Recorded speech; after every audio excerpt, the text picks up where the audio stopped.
तो प्रोबेबिलिटी की शीट में दे रखा है मैंने नंबर का ना।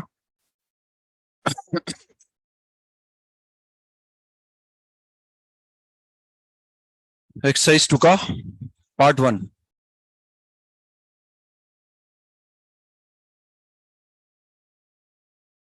Question number 8। 8 में को डाउट हो? 8 के बाद नेक्स्ट 11 में को डाउट हो गया अभी? इसके बाद नेक्स्ट पार्ट 3, एक्सरसाइज 2 का पार्ट 3, क्वेश्चन नंबर 5। 5 में को डाउट हो? मतलब एक ही सवाल कर रहा है वो ना, और उसको 5 मौके दिए गए हैं एक ही सवाल करने को, जिसमें मल्टीपल चॉइस है 1 2 3 ऑल में भी करेक्ट, ये दिया हुआ है ना। तो हम जानते हैं इस तरह के सवाल में जो है वो करेक्ट होने की प्रोबेबिलिटी होती है 1/15 और गलत होने की प्रोबेबिलिटी है 14/15।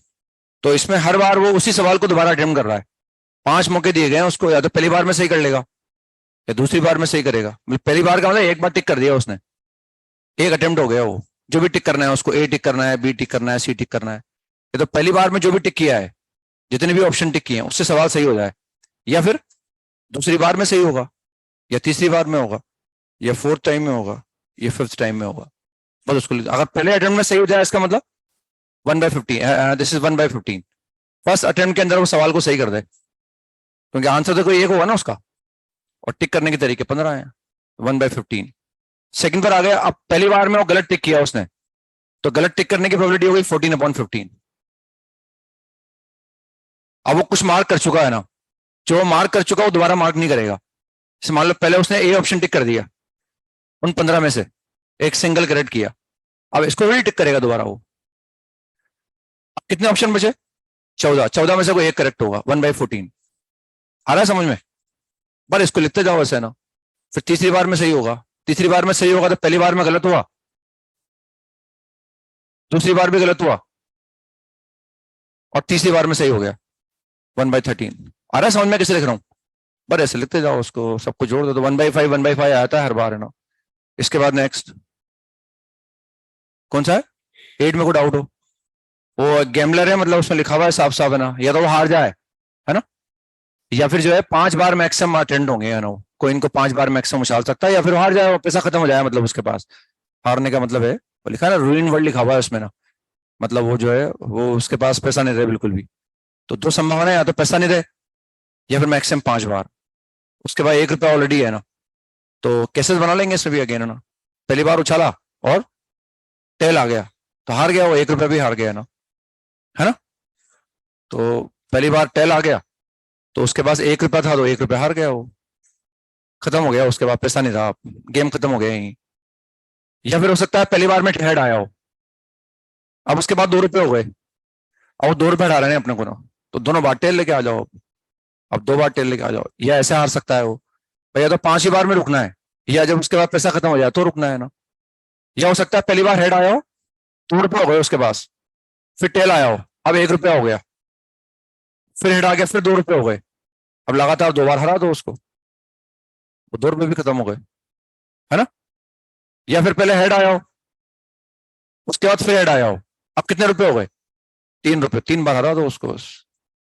These are the possibilities. Head आने की प्रोबेबिलिटी 1/2 है, टेल आने की भी 1/2 है, तो 1/2 1/8 1/32 1/32 जोड़ देंगे इन सबको। और कौन सा है? पार्ट 4, मैच द कॉलम 1 का ए में को डाउट हो, बी में को डाउट हो, सी में को डाउट। सी में तो हिडन टाइल लगा लेंगे, मतलब, है ना, मतलब हमारे पास आ जाएगा n factorial upon n to the power n। ये तो आ गया number of onto function, और टोटल नंबर ऑफ फंक्शन आ गए ना। अब पता लगाना है n कैसा होगा, तो वो ऑप्शन में रख रख के देख लेंगे, वो मिलान कराना है ना अपने को, तो n=1 रख के देख लो, n=2 रख के देख लो। डी में को डाउट हो? डी में को डाउट, डी में दिया हुआ है, बताना डी आ गया सबको। डी मतलब वो प्रोबेबिलिटी निकाल लो, मैं रखा है कि this the boy has 20% chance of hitting a target. Target को हिट करेगा इस संभावना 1/5 है, हिट नहीं करेगा इस बात की संभावना 4/5 है। आगे लिखा, let P denote the probability of hitting the target for the first time at the nth trial. मतलब nth ट्रायल के अंदर वो पहली बार हिट कर पाए, इस बात की मुझे प्रोबेबिलिटी निकालनी है। और nth ट्रायल में पहली बार हिट करे, इसका मतलब फर्स्ट ट्रायल में वो हिट नहीं कर पाएगा, दूसरे में वो हिट नहीं कर पाएगा, तीसरे में हिट नहीं कर पाएगा, चौथे में हिट नहीं कर पाएगा, n-1 वाले में हिट नहीं कर पाएगा। पहली बार हिट कब किया उसने? फिर nth ट्रायल के अंदर। और हिट करने की प्रोबेबिलिटी क्या है? 1/5। हिट नहीं करने की प्रोबेबिलिटी 4/5। तो ये first place, second place, third place, ये n-1th प्लेस और ये nth प्लेस, इन सब पर हिट नहीं किया उसने ना। और पहली बार हिट कब किया? यहाँ किया ना। और अगर हिट नहीं किया, यहाँ भी हिट नहीं किया, यहाँ भी हिट नहीं किया, यहाँ भी हिट नहीं किया, तो इन सब जगह क्या आएगा? 4/5। तो 4/5 whole power n-1, n-1 times आया है। और लास्ट जो nth ट्रायल था उसमें हिट कर दिया 1/5। ये ऐसा आ जाएगा ना। This is p, this is the value p। अब n कैलकुलेट करना है अपने को, और हमें दे रखा है कि p उस इनइक्वालिटी को सेटिस्फाई कर रहा है। p हमने निकाल लिया। अब हमें ये भी पता है कि जो p वैल्यू है वो उस इनइक्वालिटी को सेटिस्फाई कर रही है। तो फिर हमें n निकालना है ना, कि n को क्या रखें यहाँ, कि जो वैल्यू आएगी वो उस इनइक्वालिटी को सेटिस्फाई करेगा। तो हमने क्या करा, उस इनइक्वालिटी को सोल्व कर लिया, और सोल्व करने पर ये आ गया p less than 4/25 and greater than 3/25। ये उस इनइक्वालिटी को सोल्व करने पर आ गया। निकालना है क्या हमें n, कि n को क्या रखें कि ये जो वैल्यू आई है सेंट्रल में आ जाए। तो इसमें क्या करो, इस वैल्यू को यहाँ रख दो आप, और इनइक्वालिटी आ जाएगी, उसको सोल्व कर लेंगे, हिट एंड ट्रायल लगा देंगे थोड़ा बहुत फिर ना। अब इसमें क्या सिमेट्री नहीं आ रही जैसे ना, इसको क्या ऐसे लिख लिया मैंने, 4 to the power n-1 upon 5 to the power n, इसको मैंने ऐसे लिख लिया। अब वो ऊपर नीचे पावर क्या डिफरेंट है, तो बार बार सोचना पड़ेगा मुझे, ऊपर भी सोचना पड़ेगा, नीचे भी सोचना पड़ेगा। तो बेटर है इसको ऐसे लिख लो, 1/4 इंटू 4/5 होल पावर n, इसको मैंने ऐसे लिख लिया। मैं एज सच में इसको यहाँ लिखता, उससे बेटर थोड़ा मैं सिंप्लीफाई कर रहा हूँ उसको, बाद में सिंप्लीफाई करके यहाँ रख दूंगा उसको ना। तो ये मैंने उस p को पहले ऐसे लिखा और उसको 1/4 कर दिया, और दोनों की पावर सेम हो गई। मतलब उसको यहाँ रख दो आप, तो ये रखने पर कितना आ जाएगा, 1/4 and 4/5 whole power n, that is less than 4/25 and greater than 3/25। ये ऐसा आ जाएगा ना। n निकालना है। अब इस 4 से क्रॉस मल्टीप्लाई कर दो, तो 4 से क्रॉस मल्टीप्लाई करूंगा तो 4/5 whole power n, that is 16/25 and 12/25। अब थोड़ा सोचना आसान रहेगा मेरे लिए ना। अब मुझे n बराबर 1 रखना है, कि 1 सेटिस्फाई कर रहा है क्या, तो 1 रखूंगा तो क्या आएगा, 4/5 आएगा। अब मुझे देखना है 4/5 इससे छोटा और इससे बड़ा है क्या, तो यहाँ तो 25 है, यहाँ 4/5 बना, तो 5 से ऊपर नीचे मल्टीप्लाई कर दो, तो 20 अपॉन क्या हो गया वो 25, और 20/25 इससे छोटा नहीं होगा, तो n बराबर 1 ट्रू नहीं है। ऐसे n बराबर 2 रख के देख लो, 2 पर 25 आएगा, तो ये 2 पर क्या बन जाएगा 16/25, और छोटा नहीं है उससे ना। अब 3 रख के देखो, 3 पर यहाँ 125 आएगा, तो यहाँ भी 125 क्रिएट कर लो 5 से ऊपर नीचे मल्टीप्लाई करके, और मालूम पड़ जाएगा वो ट्रू है नहीं है ना, है ना। तो ये थोड़ा आसान कर लिया उसको। मैं देख लूँ, तू का ए में को डाउट हो, बी में को डाउट हो, सी में को डाउट हो, सी में वही इवन टाइम्स आना चाहिए ना, ये तो सेकंड बार में या फोर्थ बार में या 6th बार में, 8th बार में या 10th बार में या 12th बार में, 14th बार, सबको जोड़ दो बस। A bias coin with probability this of head is used until head appears for the first time। मतलब उसको जब तक उछाल रहे हैं अपन तब तक ही हेड नहीं आ जाता। If the probability that the number of tosses required is even, मतलब हेड आने के लिए इवन टॉसेस रिक्वायर्ड हो, मतलब या तो सेकंड में आया हो या 4th में आया हो या 6th में या 8th में या 10th में या 12th में ऐसा आया हो ना। अब आने की प्रोबेबिलिटी क्या है, हेड आने की प्रोबेबिलिटी p, तो हेड नहीं आने की प्रोबेबिलिटी क्या है 1 - p है ना। तो हम चाहते हैं सेकंड बार में हेड आया हो, या तो मतलब फर्स्ट बार में हेड नहीं आया हो और सेकंड बार में आ गया हो, ये पहले 3 बार में नहीं आया हो, 4th टाइम आ गया हो, ये पहले 5 बार में नहीं आया हो, 6 टाइम पर आ गया हो। ये क्या बन गई, इनफाइनाइट जी बन गई।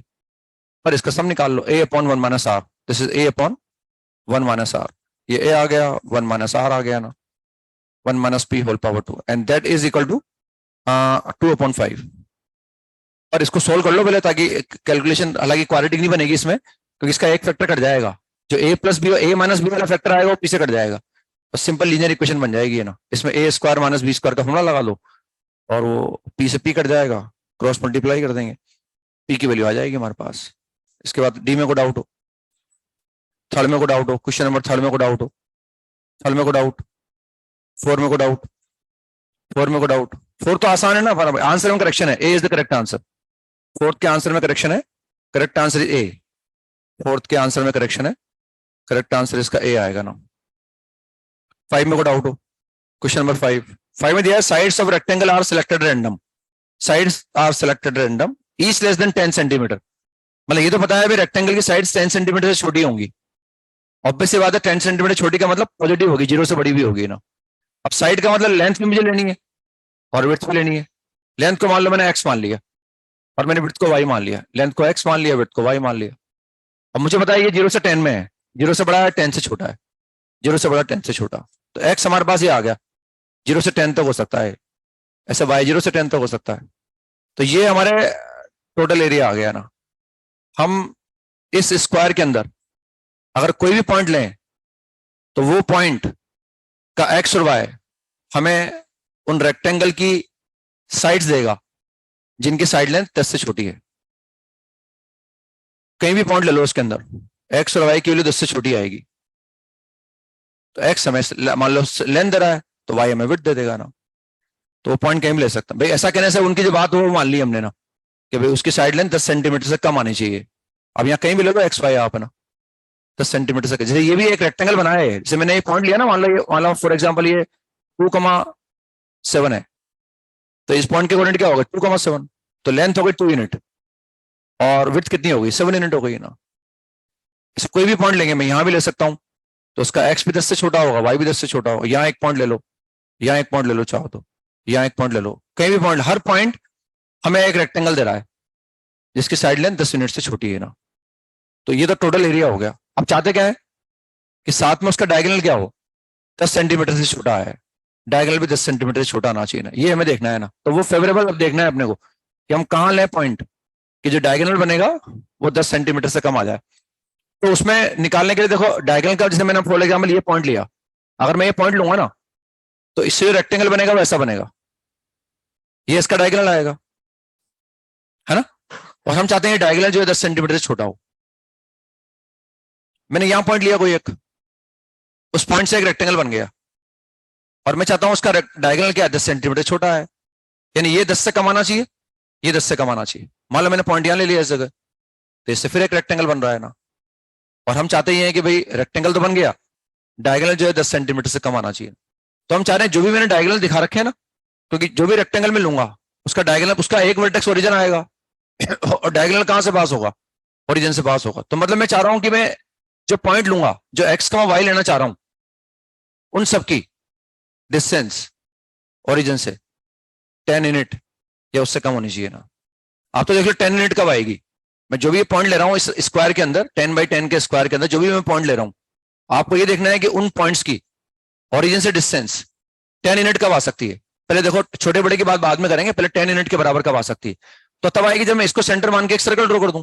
तो मैंने इसको सेंटर मान के एक सर्कल ड्रॉ कर दिया और उसका रेडियस मान लिया 10 यूनिट है, एक सर्कल ड्रॉ कर दिया मैंने। अब इस सर्कल का रेडियस क्या है 10 यूनिट है ना। अब अगर मैं यहां कोई पॉइंट लूंगा तो रेक्टेंगल तो बनेगा, उसकी साइड लेंथ 10 सेंटीमीटर से कम आएगी, लेकिन जो डायगोनल आएगा ना वो 10 सेंटीमीटर से क्या आएगा, बड़ा आ जाएगा। इसका मतलब अब मुझे रेक्टेंगल बनाने हैं, वो कोई भी पॉइंट जो मुझे लेना है इस क्वार्टर ऑफ द सर्कल के अंदर लेना है, वो मुझे क्वार्टर ऑफ द सर्कल के अंदर लेना है। अगर मैं यहां ने रेक्टेंगल लिया तो इसका डायगोनल 10 सेंटीमीटर से कम आएगा, यहां ले लूंगा तो डायगोनल 10 सेंटीमीटर से कम आएगा। समझ में आ गया ना। तो यानी this is the favourable region, ये फेवरेबल रीजन है ना, तब जाके उसका डायगोनल 10 सेंटीमीटर से कम आएगा हमारे पास। तो this is the quarter of the circle, जो फेवरेबल एरिया है that is quarter of the circle, 1/4 r square, 1/4 pi r square and r is 10, और नीचे आ जाएगा 10 × 10 100 आ जाएगा ना। इसके बाद नेक्स्ट हम आ गए एक्सरसाइज 3 का पार्ट 1, क्वेश्चन नंबर 6 में को डाउट हो, 7 में को डाउट हो, 7 में बेस थ्योरम लगा देंगे ना, बताना है। 7 के बाद नेक्स्ट 19 में को डाउट हो, 20 में को डाउट हो, वो डीबी में सवाल आया था हमारे ना, 65, 65, 67, 68, 69, 14 केस बनते हैं, यहाँ भी 14 केस बनेंगे ना। सेम सवाल है, मैंने बताया भी था उस दिन आपको नंबर बना के, तो वो काउंट करने पड़ेंगे सारे तरीके आपको। तो हम चाहते हैं एडजेसेंटली नहीं बैठे हो ना, S1 के पास S2 नहीं बैठना चाहिए, S2 के पास S3 नहीं बैठना चाहिए, तो काउंट कर करके देखना पड़ेगा आपको। तो 14 तरीके आ जाते हैं ना। आगे चलते हैं ना हम, तो हम लिमिट पर आ गए थे ना, और लिमिट में जो है वो मैंने ये कहा था आपसे कि लिख के लाना सोच के आप, है ना। जैसे मैं बता चुका कि बाउंड्री पॉइंट पे फंक्शन कंटिन्यूस कब होता है ना, छोटी छोटी बातें इनको दिमाग में रखना है अपने को ना, क्लियरिटी रहता है कि हमारे माइंड में। Limit x approaching to a f x, इसका मतलब क्या होता है, ये लिमिट एग्जिस्ट कब करेगी, इसका मतलब मेरे माइंड में क्लियरिटी है ना, है ना। और हम जानते हैं कि भाई लिमिटिंग वैल्यू अगर निकालनी है और मुझे मालूम पड़ जाए कि फंक्शन जो एफ एक्स है वो एक्स बराबर ए पर कंटिन्यूस है ना, और ए उसके डोमेन का बाउंड्री पॉइंट ही है, तो limiting value same as the value of the function. मैंने डायग्राम भी बना के दिखाया था, वहां आपने फील किया था, और फील करने के बाद ही हमने कंक्लूड किया था कि हाँ भाई लिमिटिंग वैल्यू और फंक्शन की वैल्यू बराबर तभी आ सकती है when the function is continuous eight x = a। और हमने फिर ये भी लिखा दिया, फिर कंडीशन भी लिखा दी कि अगर कोई फंक्शन है वो एक्स बराबर ए पर कंटिन्यूस है, तो कंटिन्यूस कब होगा? जब F of A right hand limit at x is equal to A, यानी जिसको एफ ऑफ ए प्लस बोल रहे हैं, left hand limit at x is equal to A, ये तीनों बराबर हो और किसी एग्जैक्टली नॉन फाइनाइट वैल्यू के बराबर होना, तभी जाके वो फंक्शन कंटिन्यूस होगा, है ना। फिर अब मैंने कहा था ये लिखना है आपको कि फंक्शन डिसकंटिन्यूस कब हो सकता है ना। तो कितने रीजन हो सकते हैं उसके? 3 रीजन हो सकते हैं ना फंक्शन के डिसकंटिन्यूस होने के। पहला रीजन हो सकता है वो उस पॉइंट पे डिफाइन नहीं हो, पहला रीजन। सेकंड हो सकता है उस पॉइंट पे लिमिट एग्जिस्ट नहीं कर रही हो। वो देखो चारों डायग्राम देखो आप, उन सब में एक एक रीजन दिखेगा आपको, जो भी डिसकंटिन्यूस है ना सब में कोई ना कोई रीजन दिखेगा। पहला रीजन है कि हो सकता है फंक्शन उस पॉइंट पर डिफाइन नहीं हो। उसमें एक डायग्राम बना हुआ है देखो आप, इसमें डाउनवर्ड पैराबोला बना रखा है मैंने और वहां होलो सर्कल लगा रखा है ना, एक्स बराबर ए पर, दिख रहा है? तो वो डिसकंटिन्यूस है ना, यानी फंक्शन के लिए कंटिन्यूस होने के लिए वो उस पॉइंट पर डिफाइन होना जरूरी है, मतलब उस पर कोई फाइनाइट वैल्यू आनी चाहिए, एग्जैक्टली नॉन फाइनाइट वैल्यू। तो पहला रीजन तो हो गया फंक्शन हो सकता है उस पॉइंट पर डिफाइन नहीं हो। सेकंड हो सकता है डिफाइन हो, लिमिट एग्जिस्ट नहीं कर रही हो। ऐसा एक एग्जाम्पल बना रखा है मैंने, एक में ऊपर ले जा रखा है एक में नीचे ले जा रखा है ना, तो वहां डिफाइन भी है लेकिन लिमिट एग्जिस्ट नहीं कर रही है ना। तीसरा लॉजिक हो सकता है फंक्शन एक्स बराबर ए पर डिफाइन हो सकता है लिमिट भी एग्जिस्ट कर रही हो लेकिन दोनों बराबर नहीं हो। ऐसा भी एक एग्जाम्पल है। इसमें पॉइंट ऊपर लेके गया हूं ना मैं, पॉइंट ऊपर ले जा रखा है मैंने अकेला एक पॉइंट, उसकी लिमिट एग्जिस्ट कर रही है और लिमिटिंग रेशियो 2 आ रही है और फंक्शन के लिए 3 आ रही है, तो वहां फंक्शन भी डिफाइन है, लिमिट भी एग्जिस्ट कर रही है लेकिन दोनों बराबर नहीं है, hence the function will be discontinuous. तो लिख सकते हैं ना, a function f x can be discontinuous at x is equal to a due to one of the following 3 reasons. A function x is equal to a can be discontinuous at x is equal to a. A function fx can be discontinuous at x is equal to a due to one of the following 3 reasons. A function fx can be discontinuous at x is equal to a due to one of the following 3 reasons. Due to one of the following 3 reasons. First है fx is not defined at x is equal to a. fx is not defined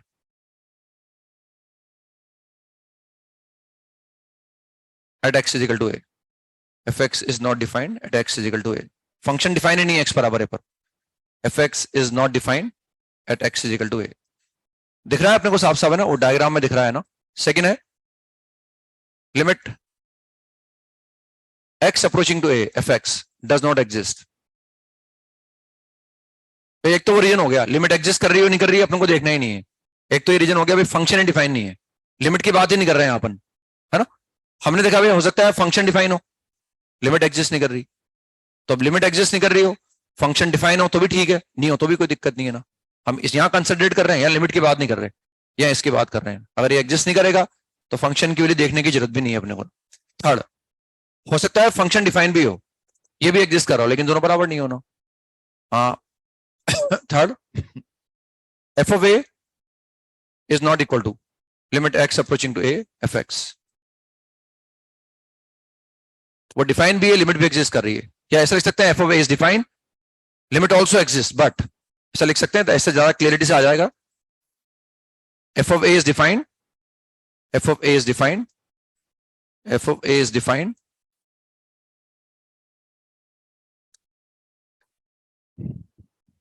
and limit x approaching to a also exists, x approaching to fx also exists, but f of a is not equal to limit x approaching to a fx.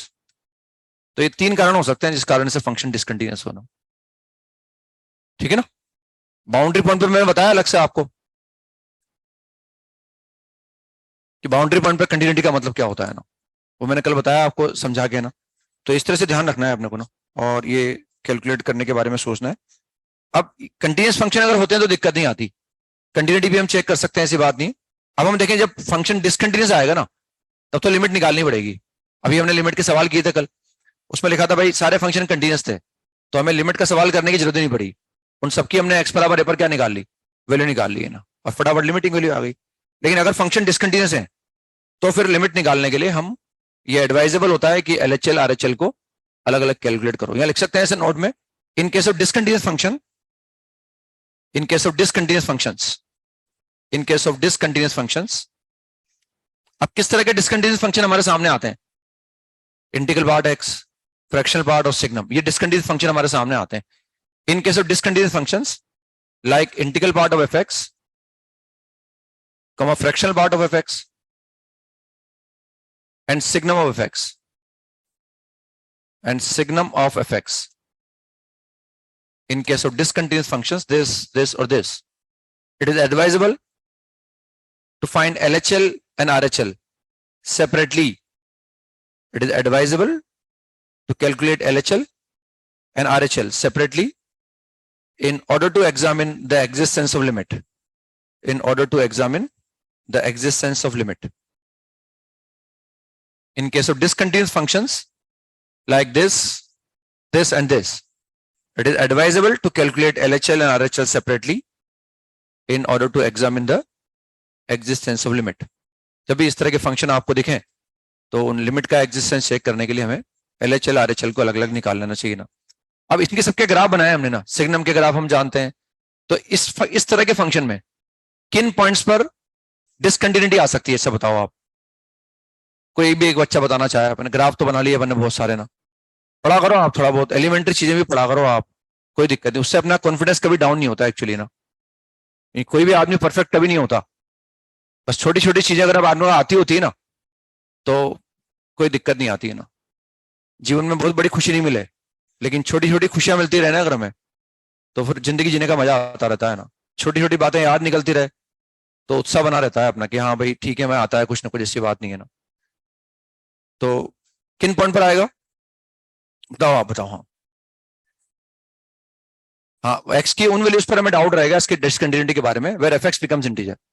हम graph बनाते वक्त भी ये करते हैं. इससे लिखा रखी है मैंने आपको. सबसे पहले हम अंदर के रेफरेंस के अंदर वाले का डायग्राम बनाते हैं, फिर एक्स एक्सिस पर हम उन एक्स की उन वैल्यू को मार्क करते हैं where f x becomes integer, है ना. फिर हम देख लेते हैं भाई जो हमने ड्रॉ किए हैं उनके बीच में देख लेते हैं अपन ग्राफ बनाने के लिए. जो अपन एक्स एक्सिस पर लोकेट करते हैं पहले उन पर फंक्शन की वैल्यू निकाल लेते हैं, फिर बाद में उनके बीच में ग्राफ बनाते हैं.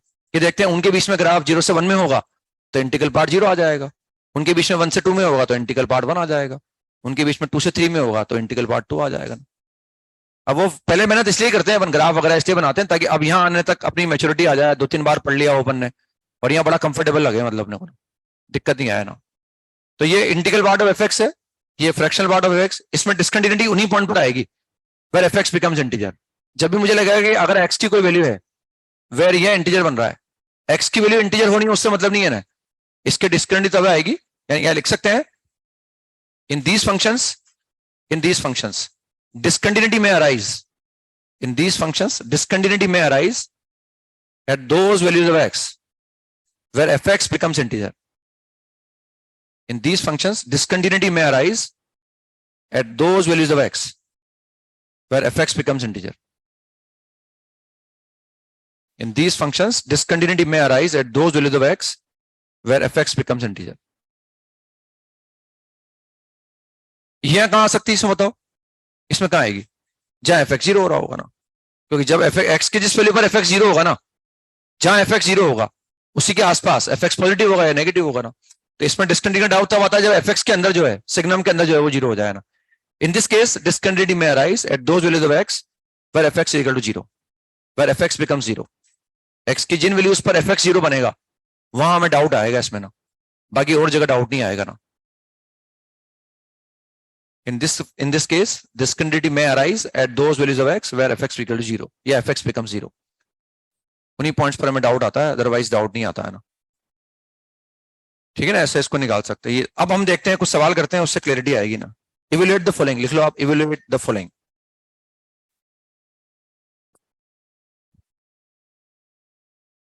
Limit x approaching to half, integral part of x, ये लिमिट निकालनी है ना. इंटीग्रल पार्ट फंक्शन है, मैंने क्लियर कट लिखा है. इस लिमिट को निकालने का मतलब क्या है मैं जानता हूं, ये एग्जिस्ट कब करेगी मैं जानता हूं ना. हमें राइट हैंड लिमिट निकालनी पड़ेगी, लेफ्ट हैंड लिमिट निकालनी पड़ेगी ना. ये निकालना है हमें. हो गया. Answer is 0 because this function is continuous at x equal to half. क्योंकि जब हम जिस हाफ की बात कर रहे हैं ना, हाफ पर ये इंटीजर नहीं बन रहा, ये जो एफ एक्स है इंटीजर नहीं बन रहा है ना, तो हाफ पर ये फंक्शन कंटिन्यूअस है.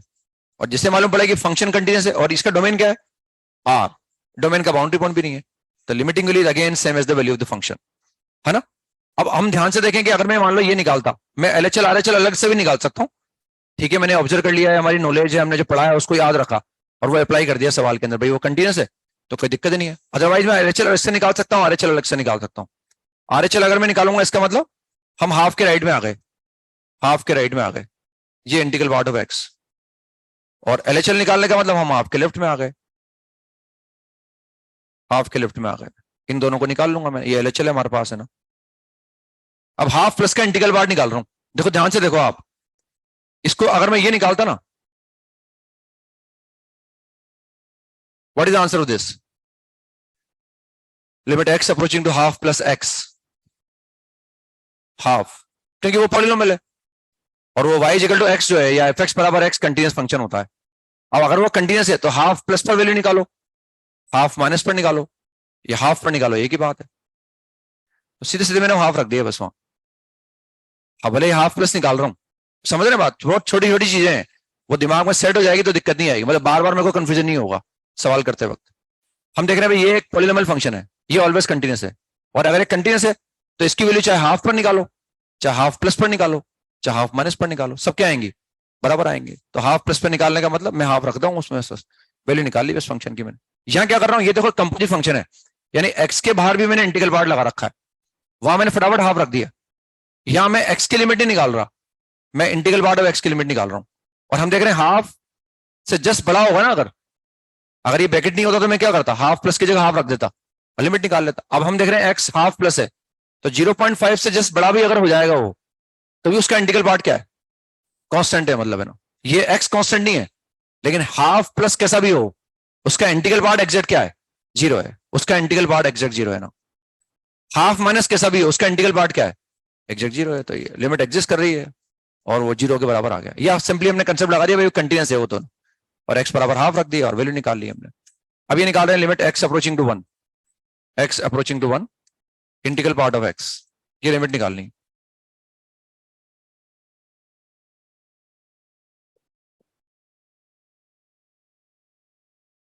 हो गया? What is the answer? Limit does not exist. Again मैं एक्स की लिमिट नहीं निकाल रहा, मैं इंटीग्रल पार्ट ऑफ एक्स की लिमिट निकाल रहा हूं, मैं इस लिमिट को नहीं निकाल रहा। अगर मैं ये लिमिट निकालता ना, what is the answer of this? 1, क्योंकि पॉलिनोमियल है, ये 1 पे कंटीन्यूअस है, चाहे 1 प्लस पे निकाल लो चाहे 1 माइनस पे निकाल लो, एक ही बात है, बस हमने 1 रख दिया इसमें, यहाँ पर वैल्यू 1 आ गई। अब क्योंकि इसके हम क्या है, इस एक्स के बाहर भी एक फंक्शन है, तो जब फंक्शन कंप्लीट होता है ना भाई, अंदर वाले फंक्शन के बाहर भी कुछ है, तो थोड़ा सा वेट करते हैं अपन।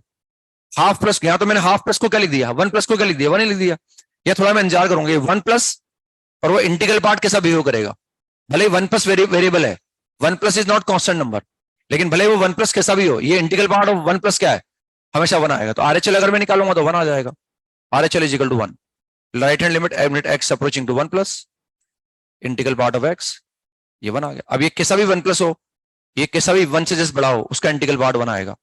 और अगर मैं लेफ्ट हैंड लिमिट निकालना चाहूंगा तो एक्स 1 से छोटा हो जाएगा ना, और अगर 1 से छोटा हो गया तो भले ही कितना ही छोटा हो गया, 1 से छोटे का तो 0.9 भी नहीं हुआ, वो 0.99 भी नहीं हुआ ना, 1 से जस्ट छोटा है, और 1 से जस्ट छोटा होते ही उसका इंटीग्रल पार्ट क्या आ जाएगा, and limit does not exist. ठीक है ना, ऐसे ये हमने कैलकुलेट करा और कैलकुलेट करके निकाल लिया। Next, limit x approaching to 1, limit x approaching to 1 integral part of 2 plus x plus integral part of 2 minus x,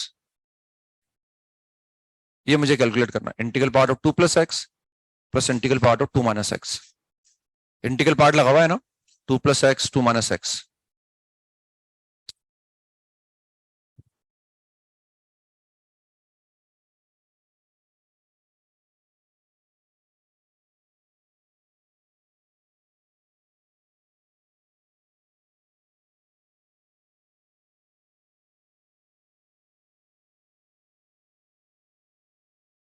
property लिखाई है बहुत सारी, आपको एक क्वेश्चन सोल्व करवाई हमने ना, ग्राफ भी बनवाए हैं।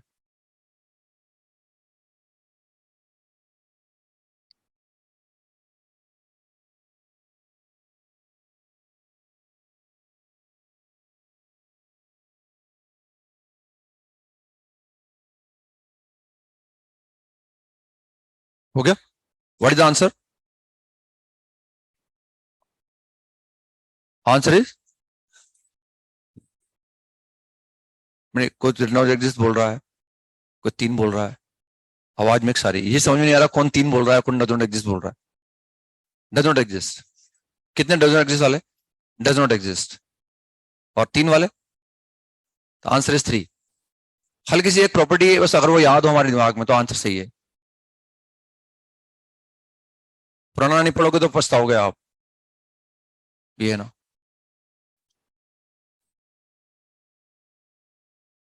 भाई हल्का सा ये लिमिटिंग कंसेप्ट मैंने समझा दिया आपको, उसका मतलब क्या है, उसमें कहीं दिक्कत नहीं है। ये बस इसको देख रहे हैं ना, इसमें प्रॉपर्टी लगा लो आप, 2 बाहर निकल जाएगा क्योंकि इंटीजर है। फिर मैंने यहां से फिर 2 बाहर निकाला, अब अंदर क्या रह गया? -x रह गया ना। फिर मैंने इसको ऐसे लिख दिया, limit x approaching to 1, x approaching to 1, 4 plus integral part of x plus integral part of x -x। इसमें कहीं लिमिट का यूज नहीं करा अब तक मैंने, सवाल को सिंप्लीफाई कर दिया बस, है ना। अब हम देख रहे हैं कि अब हम लिमिट की बात यूज कर रहे हैं। इसका मतलब क्या होता है? x is not equal to 1, यानी या तो x 1 के राइट में है या 1 के जस्ट लेफ्ट में। अब चाहे x 1 के राइट में हो चाहे 1 के लेफ्ट में हो, x इंटीजर नहीं है। और अगर x इंटीजर नहीं है तो इसकी वैल्यू क्या होगी? -1, and answer is 3। 3 is the answer. भाई अगर x अप्रोचिंग टू 1 है तो x 1 नहीं है, इसका मतलब x is not equal to 1। पहली लाइन हमने ये लिखी थी, x approaching to a implies x is not equal to a। अब चाहे वो 1 के जस्ट राइट में हो चाहे 1 के जस्ट लेफ्ट में हो, ये गारंटी है वो इंटीजर नहीं है। और अगर x इंटीजर नहीं है तो ये वैल्यू क्या होती है? -1। तो 4 - 1 इज 3 इज द आंसर। आप ऐसा नहीं करते, ऐसा होना चाहिए था, क्योंकि ये देखकर स्ट्राइक करना चाहिए कि हम उस इंटीजर को बाहर निकालें।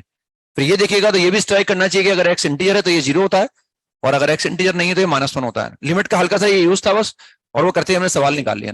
अब हम ऐसा देख सकते हैं कि भाई मैं अलग अलग निकालता, भाई आपने बोल रखा है इंटीग्रल पार्ट वगैरह आए तो आप तो अलग अलग निकाल लो। आपने लिखा है इट इज एडवाइजेबल, आपने एडवाइस दी है मैं कि भाई अलग अलग निकाला करो आप, तो मैंने वही फॉलो किया आपकी एडवाइस, और मैं अलग अलग निकाल रहा हूँ। तो मैंने पहले 1 प्लस की बात कर रहा हूँ। 1 प्लस का मतलब x 1 से बड़ा है, तो 1 प्लस होते ही ये कितना हो गया?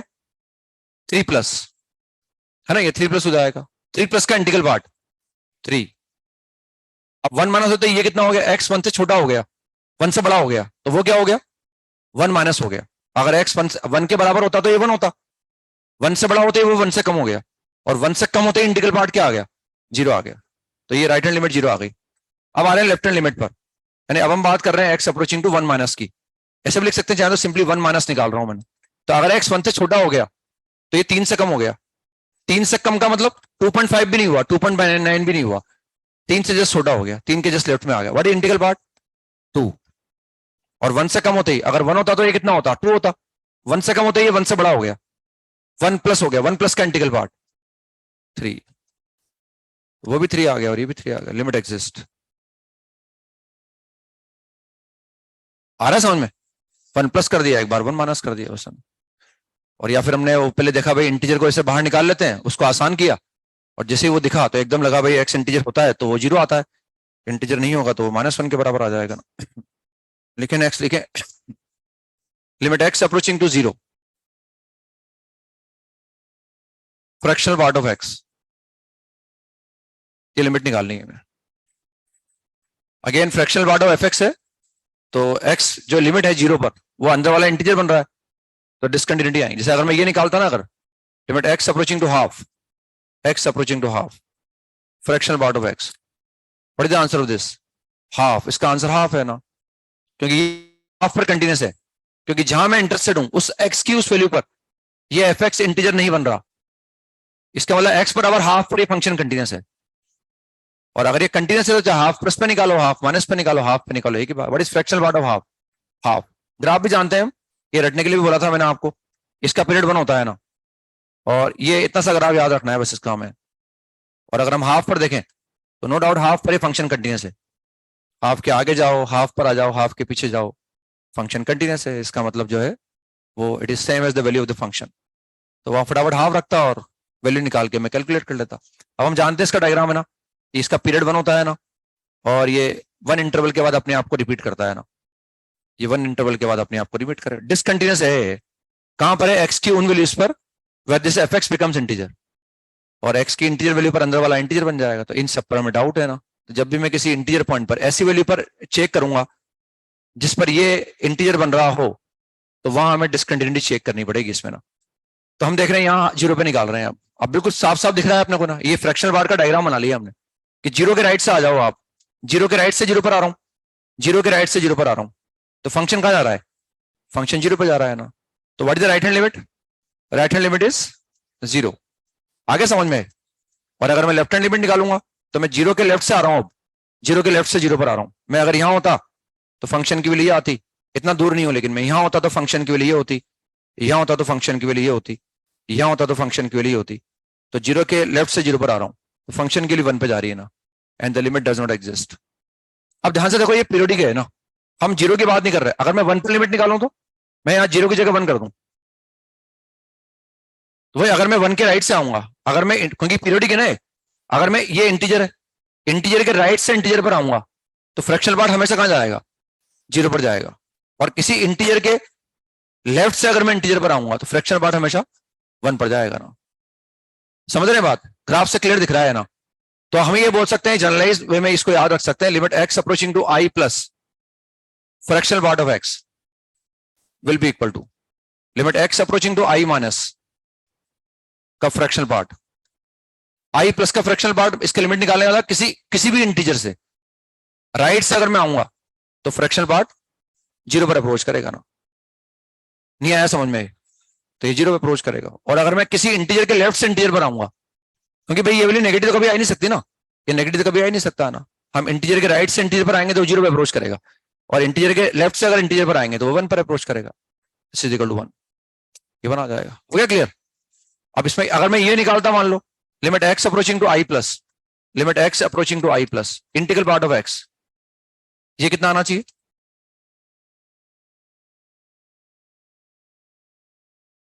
आई प्लस का इंटीग्रल पार्ट आई हो जाएगा एक्चुअली ना, और आई माइनस का integral part I minus one हो जाएगा, या आई माइनस वन आ जाएगा, है ना। तो ऐसे कैलकुलेट करके निकाल लिया इसको। निकालने में देखो अपन ऐसे भी सोच सकते थे, क्योंकि वो थोड़ी बेसिक नॉलेज हमारे अंदर होगी ना, हम खुद यूज करेंगे तो दिक्कत नहीं आएगी। मैं जो बताने जा रहा हूं उससे करने की जरूरत नहीं है बिना, हमने एकदम फ्रैक्शनल पार्ट का ग्राफ देखा, लिमिट का हल्का सा कंसेप्ट माइंड में था, जिससे मैंने ग्राफ बंद किया, आंख बंद, अपने आप समझ में आ गया, मुझे कुछ पेन चलाने की भी जरूरत नहीं पड़ी, प्रोवाइडेड वो ग्राफ मेरे माइंड में हो फ्रैक्शनल पार्ट का, सिर्फ जीरो से वन के बीच का ना, कि भाई जीरो के राइट से आऊंगा तो ग्राफ जीरो पे आ जाएगा, जीरो के लेफ्ट से आऊंगा तो वन पे चला जाएगा। मैं इसको ऐसे भी सोच सकता हूँ चाहूँ तो, मैंने लिख लिया लिमिट, इसकी जरूरत नहीं है ना, मैं तो बता रहा हूँ बस आपको, इसको लिख सकते हैं x minus integral part of x, इसको मैंने ऐसे लिख लिया, लिख लो ऐसा ना। अब मैं बात करता हूँ राइट हैंड लिमिट की, तो जीरो प्लस पर क्या हो गया, जीरो प्लस पर ये तो एग्जैक्ट जीरो हो गया भाई, zero plus is not constant number, zero plus constant नहीं है, लेकिन वो जीरो प्लस कैसा भी हो, ये कांस्टेंट नहीं है, ये कांस्टेंट है। अब उसको क्यों लिखूं मैं यहां, उसको जीरो लिख दूं मैं यहां पर, तो वो क्या बन गया, एक्स अप्रोचिंग जीरो प्लस पर क्या बन गया, एक्स बन गया ना, कैसा भी जीरो प्लस है, क्या ये एग्जैक्ट जीरो है, यस, ये वेरिएबल नहीं है ना, एक्स वेरी कर रहा है लेकिन ये वेरिएबल नहीं है, ये एग्जैक्ट जीरो हो गया हमारे पास। तो मैंने इसको ऐसे लिख दिया, limit x approaching to zero plus, x approaching to zero plus, ये एक्स हो गया ना। अब ये क्या है, पॉलिनोमियल है, जीरो पर क्या है, कंटिन्यूस है, तो चाहे जीरो प्लस निकालो, तो जीरो माइनस निकालो, तो जीरो निकालो, एक ही बात, जीरो रख दिया बस इसमें मैंने, यहाँ जीरो आ गया। अब अगर मैं जीरो माइनस निकालूंगा, लेफ्ट हैंड लिमिट निकालूंगा, देखो ऐसा आ जाएगा ना, फिर मैंने ऐसे लिखा, फ्रैक्शन पार्ट को मैंने ऐसे लिख दिया। अब जीरो माइनस पर ये क्या है, एग्जैक्ट माइनस वन है, एग्जैक्ट माइनस वन, तो आपकी बारी ऐसा आ गया ना, limit x approaching to zero minus x plus one आ गया। क्या ये पॉलिनोमियल है, यस, क्या हमेशा कंटिन्यूस है, तो यानी जीरो पर भी कंटिन्यूस है, तो राइट हैंड लिमिट निकालो, लेफ्ट हैंड लिमिट निकालो, ये फंक्शन की वैल्यू निकालो जीरो पर, एक ही बात, जीरो रख दो बस इसमें, और ये वन आ गया, है ना। इतना करने की जरूरत नहीं थी, वो समझ में आ रहा है हमारे, अगर ग्राफ डायग्राम मेरे सामने है तो कोई दिक्कत नहीं। फिर जनरलाइज भी कर दिया मैंने, जब भी मैं किसी इंटीजर के राइट से इंटीजर पर आऊंगा फ्रैक्शनल पार्ट जीरो पे जाएगा, और अगर मैं इंटीजर के लेफ्ट से इंटीजर पर आऊंगा तो फ्रैक्शनल पार्ट वन पे जाएगा ना, है ना। ऐसे देख लिया उसको हमने ना, लेकिन x limit x approaching to zero, x approaching to zero fractional part of x square, इसकी लिमिट निकालनी है।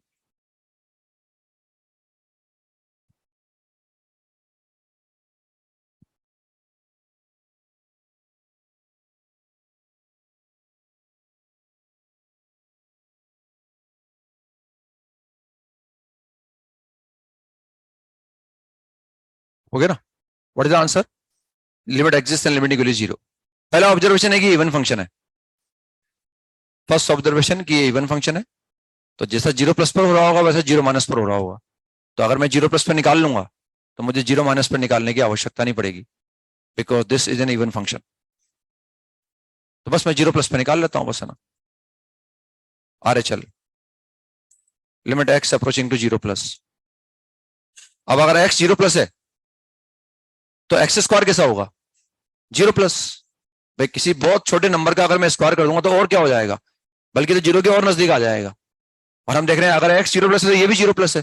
0 प्लस का मतलब आई प्लस, और आई प्लस का फ्रैक्शनल पार्ट, आई प्लस का फ्रैक्शनल पार्ट 0 होता है ना। ये देखो ना आप, ऐसा होने पर ये कहां जा रहा है? 0 प्लस जा रहा है। ये तो बताया मैंने आपको, अगर आई प्लस का फ्रैक्शनल पार्ट कभी भी निकालूंगा मैं, आई प्लस का, चाहे वो 1 प्लस हो, चाहे वो 2 प्लस हो, चाहे वो 0 प्लस हो, चाहे वो 100 प्लस हो, आई प्लस का फ्रैक्शनल पार्ट 0 आएगा। आई प्लस का मतलब किसी भी इंटीजर के राइट सम इंटीजर पर आ रहे हैं तो फ्रैक्शनल पार्ट का ग्राफ हमेशा 0 पर जाएगा, इसलिए वैल्यू 0 आएगी ना। क्लियर? और सिंस ये इवन फंक्शन है, जैसा 0 प्लस पर हो रहा होगा एग्जैक्टली वैसा ही 0 माइनस पर हो रहा होगा, तो हमें लेफ्ट हैंड लिमिट निकालने की भी आवश्यकता नहीं है। अगर निकालेंगे भी सही ना तो ये 0 माइनस हो जाएगा।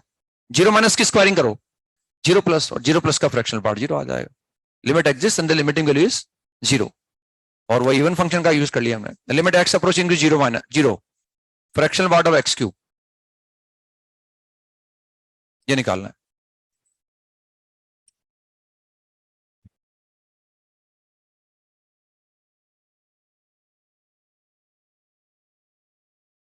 अंदाजा नहीं लगाना अपने को ना, अंदाजा लगा के आंसर नहीं लिखना, जो आ रहा है वही बोलना है ना। ऐसा नहीं कि बोल देते हैं और गलत आएगा तो करेक्शन कर लेंगे, उसमें क्या है ना। एक्स अप्रोचिंग 0 एक्स क्यूब का फ्रैक्शनल पार्ट निकाल रहे हैं अपन, हो गया। And the answer is limit does not exist. Again मैं एलएचएल,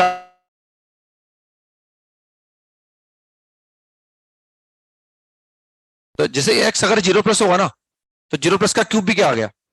0 प्लस, मतलब आई प्लस, और आई प्लस का फ्रैक्शनल पार्ट क्या आएगा? 0 आ जाएगा। अब आ जाएंगे लेफ्ट हैंड लिमिट पर अपन।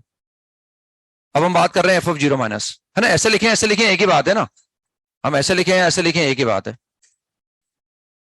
ये एक ही बात है ऐसे लिखने का मतलब है ना। तो जिसे मैं 0 माइनस करूंगा तो 0 माइनस का क्यूब कितना आ जाएगा? 0 माइनस, 0 माइनस का मतलब आई माइनस, मतलब हम 0 के जस्ट लेफ्ट में, मतलब हम उसके लेफ्ट से 0 पर आ रहे हैं, आई के लेफ्ट से हम आई पर आ रहे हैं, तो फ्रैक्शन पार्ट कहां जाएगा? 1 पर जाएगा ना। तो this equal to 1, limit does not exist. ठीक है ना, ऐसे निकाल सकते हैं इनको और कैलकुलेट किया जा सकता है। लेकिन x, limit x approaching to pi by 6 integral part of cot x,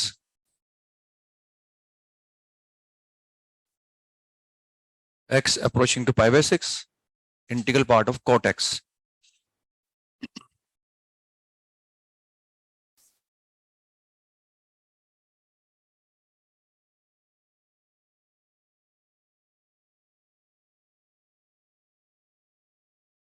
हो गया।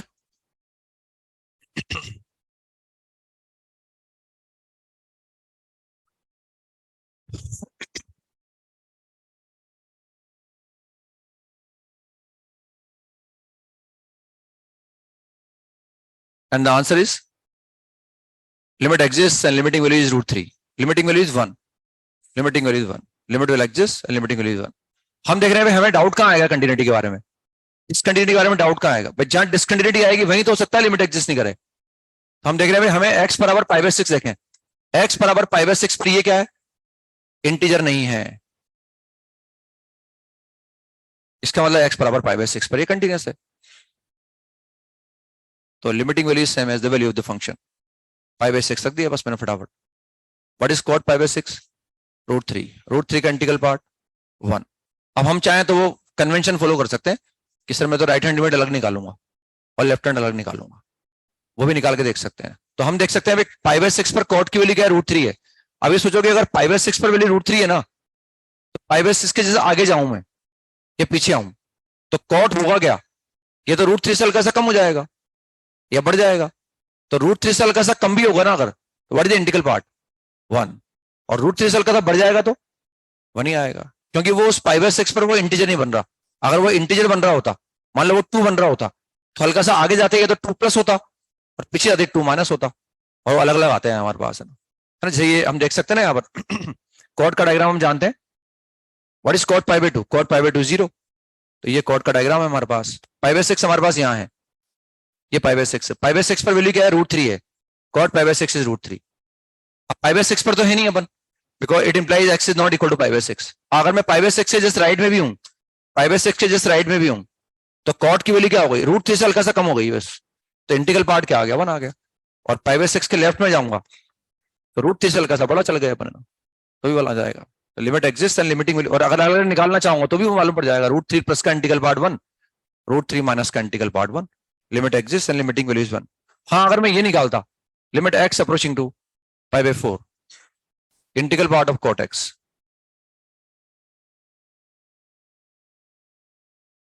और पाई बाय 4 पर वो क्या बनेगा, इंटीजर बनेगा ना। अब हमें डाउट है भाई कि भाई लिमिट एग्जिस्ट करेगी नहीं करेगी, क्योंकि उस x बराबर पाई बाय 4 पर अंदर वाला क्या बन रहा है, इंटीजर बन रहा है ना। और हम जानते हैं implies x is not equal to pi by 4, मतलब वो दिमाग में छा जाना चाहिए हमारे कि भाई उसका मतलब होता है x is not equal to, we are not interested what happening at x is equal to pi by 4। तो हम इसके जस्ट राइट में या जस्ट लेफ्ट में है ना, हो गया, लिमिट डज नॉट एग्जिस्ट, क्योंकि पाई बाय 4 पर क्या होगा, 1 होगा। अब हम पाई बाय 4 पर होगी नहीं, तो पाई बाय 4 के जस्ट आगे जाओ आप, कॉट क्या हो जाएगा, 1 से कम हो जाएगा, और 1 से कम होते ही इंटीग्रल पार्ट 0 आ जाएगा ना। तो अगर मैं RHL निकालूंगा, RHL, तो अगर x पाई बाय 4 से बड़ा हुआ, तो पाई बाय 4 से बड़ा होते ही ये कितना हो जाएगा, 1 से कम हो जाएगा। 1 से कम का मतलब ये नहीं कि 0.5 हो जाएगा, 1 से जस्ट कम हो जाएगा बस वो, है ना। और 1 से जस्ट कम होते ही इंटीग्रल पार्ट क्या आ गया, 0 आ गया। और अगर मैं लेफ्ट हैंड लिमिट निकालूंगा, तो x approaching to pi by 4 minus निकालूंगा, तो पाई बाय 4 माइनस पे कितना आ जाएगा, दिस इज cot x। तो पाई बाय 4 से जरा सा कम होते ही ये cot का ग्राफ 1 के ऊपर निकल जाएगा, cot का ग्राफ पाई बाय 4 के यहाँ आएगा हमारे पास है ना, पाई बाय 4 के यहाँ आ जाएगा इस जगह ना, ये पाई बाय 4 है, तो यहाँ तो वैल्यू 1 है। अब पाई बाय 4 के आगे गया तो cot का ग्राफ 1 के नीचे आ गया, और 1 के जस्ट नीचे आते ही इंटीग्रल पार्ट 0 हो गया। पाई बाय 4 के लेफ्ट में गया तो cot का ग्राफ 1 के ऊपर चला गया, और 1 के ऊपर जाते ही इंटीग्रल पार्ट कितना आ जाएगा, 1 आ जाएगा ना। This is equal to 1, limit does not exist. ठीक है ना, सिंपल सा कंसेप्ट है मेरे हिसाब से, अगर थोड़ा सा ध्यान देंगे अपन मेरी बात पर तो कोई दिक्कत नहीं आएगी ना। ये निकालना चाहते हैं, limit x approaching to pi by 2, limit x approaching to pi by 2, fractional part of sine x, fractional part of sine x, ये भी शायद ग्राफ बना रखा है हमने, fractional part of sine x का भी, वो तो रिवीजन करना बहुत जरूरी है ना।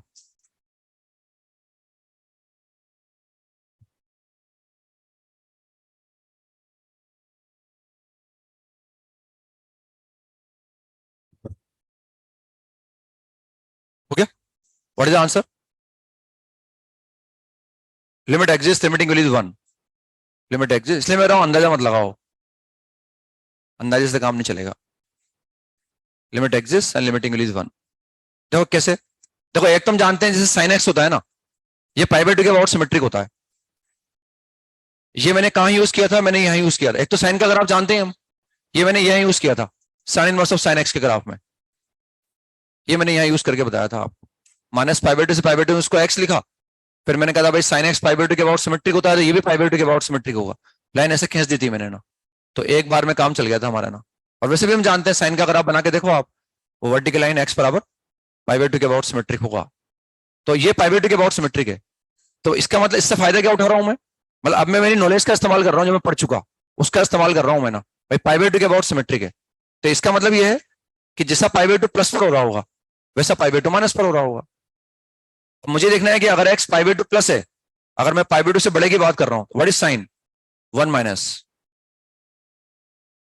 और 1 माइनस का फ्रैक्शनल पार्ट 1, आई माइनस का फ्रैक्शनल पार्ट 1 होता है, और आई प्लस का फ्रैक्शनल पार्ट 0 होता है। पाई बाय 2 प्लस की बात कर रहा हूं ना मैं, अगर एंगल पाई बाय 2 से बड़ा हो गया तो साइन की वैल्यू क्या हो गई, 1 से कम हो गई। तो अंदर जैसे ही पाई बाय 2 प्लस की बात करूंगा तो ये क्या बन जाएगा 1 माइनस, 1 माइनस का मतलब आई माइनस, और व्हाट इज आई माइनस का फ्रैक्शनल पार्ट 1, और ये पाई बाय 2 के अबाउट सिमेट्रिक है, तो जैसा पाई बाय 2 प्लस पर आ रहा होगा वैसा डेफिनेटली पाई बाय 2 माइनस पर भी आ रहा होगा, है ना। और यहां हम देखें भाई हमें हमें इस पूरे ग्राफ को बनाने की जरूरत नहीं, वो अलग बात है, हमें बनाना आता है, लेकिन ऐसा नहीं बस लिमिट को निकालने के मैं ग्राफ बनाऊंगा, इसलिए कंसेप्ट सीखा है हमने वो, ताकि मैं बार बार ग्राफ नहीं बनाना, कंसेप्ट हमने ग्राफ से सीखा है, लेकिन अब लिमिट निकालने के लिए बार बार उस फंक्शन का डायग्राम नहीं बना रहे। फिर भी अगर हम डायग्राम बना के देखें तो ये sine x fractional part of sine x का डायग्राम ऐसा बनता है, ये डायग्राम इसका ऐसा बनता है, fractional part of sine x का डायग्राम ये है, दिस इज पाई बाय 2। अब देखो आप पाई बाई टू के राइट से आओ चाहे पाई बाई टू के लेफ्ट से आओ, फंक्शन का अप्रोच करेगा, 1 पर अप्रोच करेगा।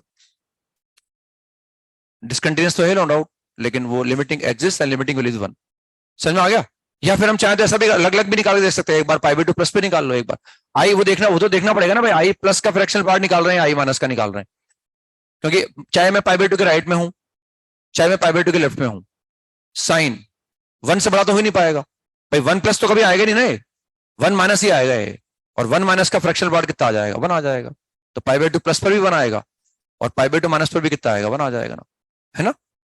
अब मेरी बात समझ आ गई? लिखे नेक्स्ट, लिखे इसके बाद है ना, limit x approaching to pi by two, limit x approaching to pi by two, limit x approaching to pi by to,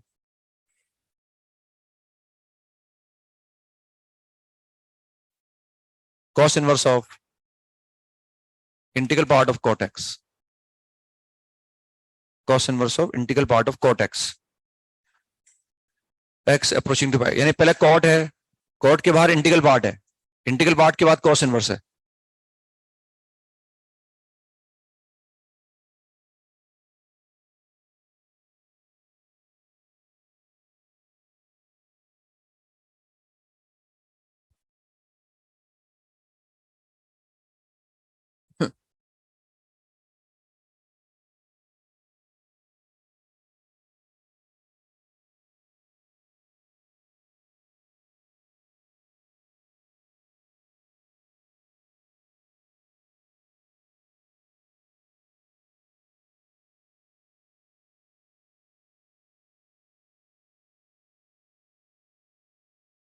हो गया?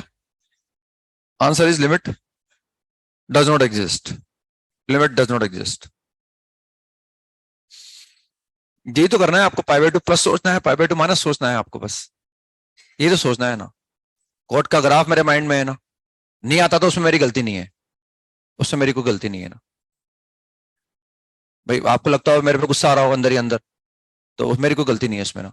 मैं तो लाइट फ्रॉम द बिगिनिंग आपसे बोल रहा हूँ कि रिवीजन करते रहो लगातार, जो पढ़ लिया ना उसको टच में रखो आप, वो भी जो कॉपी में लिख रखा उसको टच में रखो आप, कोई एक्स्ट्रा भी नहीं पढ़ो आप तो कोई बात नहीं, जो कॉपी में लिख लिया उसको टच करो, उसको बार बार पढ़ना ही पड़ेगा तभी याद रहेगा वो, वरना उसको देखते रहेंगे अपने ना, और छोटी छोटी बातों का यूज कर रहे हैं हम। तो ये पाई बाई टू हमने देख लिया ऐसा ना, ये पाई बाई टू को ऐसा देख लिया, this is pi by to. अब हम पाई बाई टू की तो बात कर ही नहीं रहे, because x is not equal to pi by two. मैं पाई बाई टू प्लस की बात करूंगा या पाई बाई टू माइनस की, तो पहले मैं F of pi by two plus निकाल रहा हूं, यानी मैं राइट हैंड लिमिट निकाल रहा हूं। अब ध्यान से देखो, जैसे ही एक्स पाई बाई टू से बड़ा हुआ, मतलब हम सेकंड क्वाड्रेंट में आ गए, या डायग्राम से दिख रहा है ना किसका डायग्राम है, इसका पूरा डायग्राम नहीं बना रहे हम तो कॉट एक्स को देख रहे हैं। जैसे ही एक्स पाई बाई टू से बड़ा हुआ, कॉट हल्का सा नेगेटिव हो गया, और कॉट के नेगेटिव होते ही इंटीग्रल पार्ट क्या आ गया, एग्जैक्ट -1 आ गया, exact -1। What is cos inverse of -1? पाई। तो this right hand limit is pi. X pi by two plus किया मैंने, पाई बाई टू प्लस करते ही आ गया हमारे पास है ना, ये पाई बाई टू प्लस, ये पाई बाई टू प्लस है, यहां पर कॉट का ग्राफ नीचे आ गया, नेगेटिव हो गया वो, जैसे हल्का सा नेगेटिव हुआ इसका इंटीग्रल पार्ट क्या आ गया, एग्जैक्ट -1 आ गया ना, है ना। और cos इनवर्स के अंदर क्या आ गया, एग्जैक्ट -1। और what is cos inverse of -1? पाई हो गया ना। अब हम निकाल रहे हैं left hand limit, pi by to minus.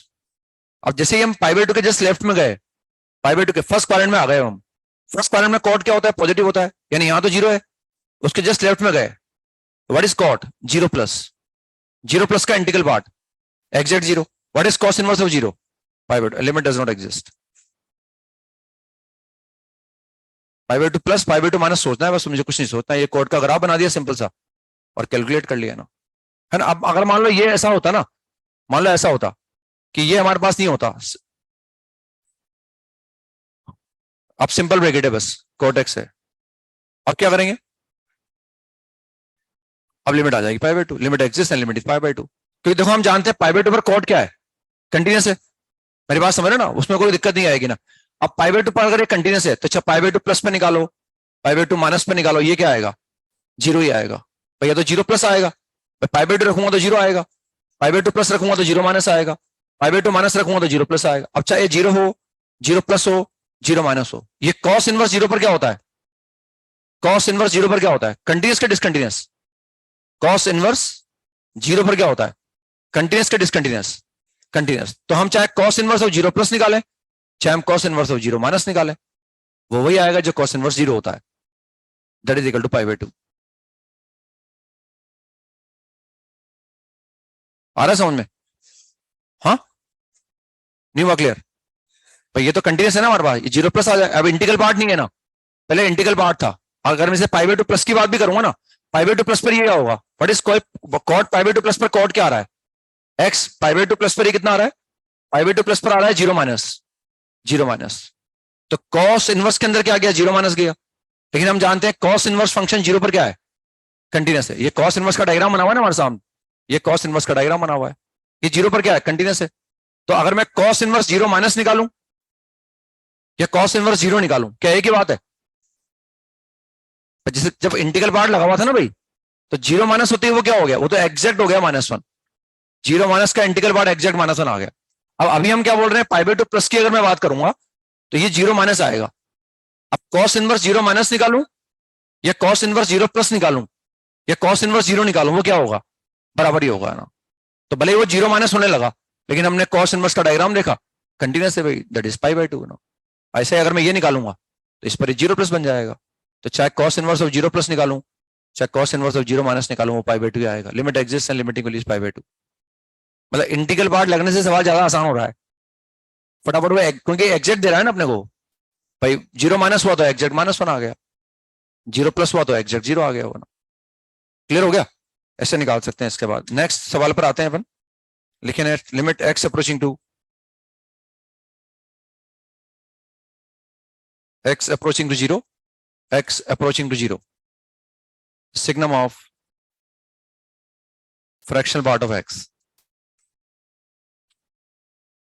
signum of fractional part of x।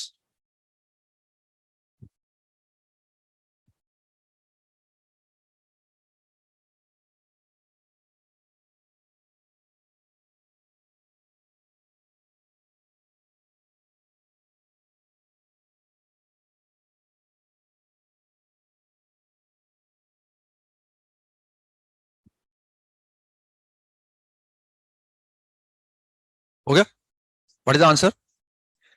Limit exist and limiting value is 1। गुस्सा बढ़ता जा रहा है मेरे ऊपर अब, है ना? नहीं बढ़ रहा, चलो ठीक, अच्छी बात है फिर तो। गुस्सा करोगे तो आपको नुकसान होगा, मेरा तो क्या, मैं तो पढ़ाता रहूंगा ऐसे ही। तो limit exist and limiting value is 1। Again जो पहली बात है, लिमिट जहां से शुरुआत की थी हमने, वो ये है कि x is not equal to 0, या तो वो जीरो प्लस है या वो जीरो माइनस है। अब अगर एक्स जीरो प्लस हो चाहे जीरो माइनस हो, इसका मतलब एक्स इंटीजर नहीं है।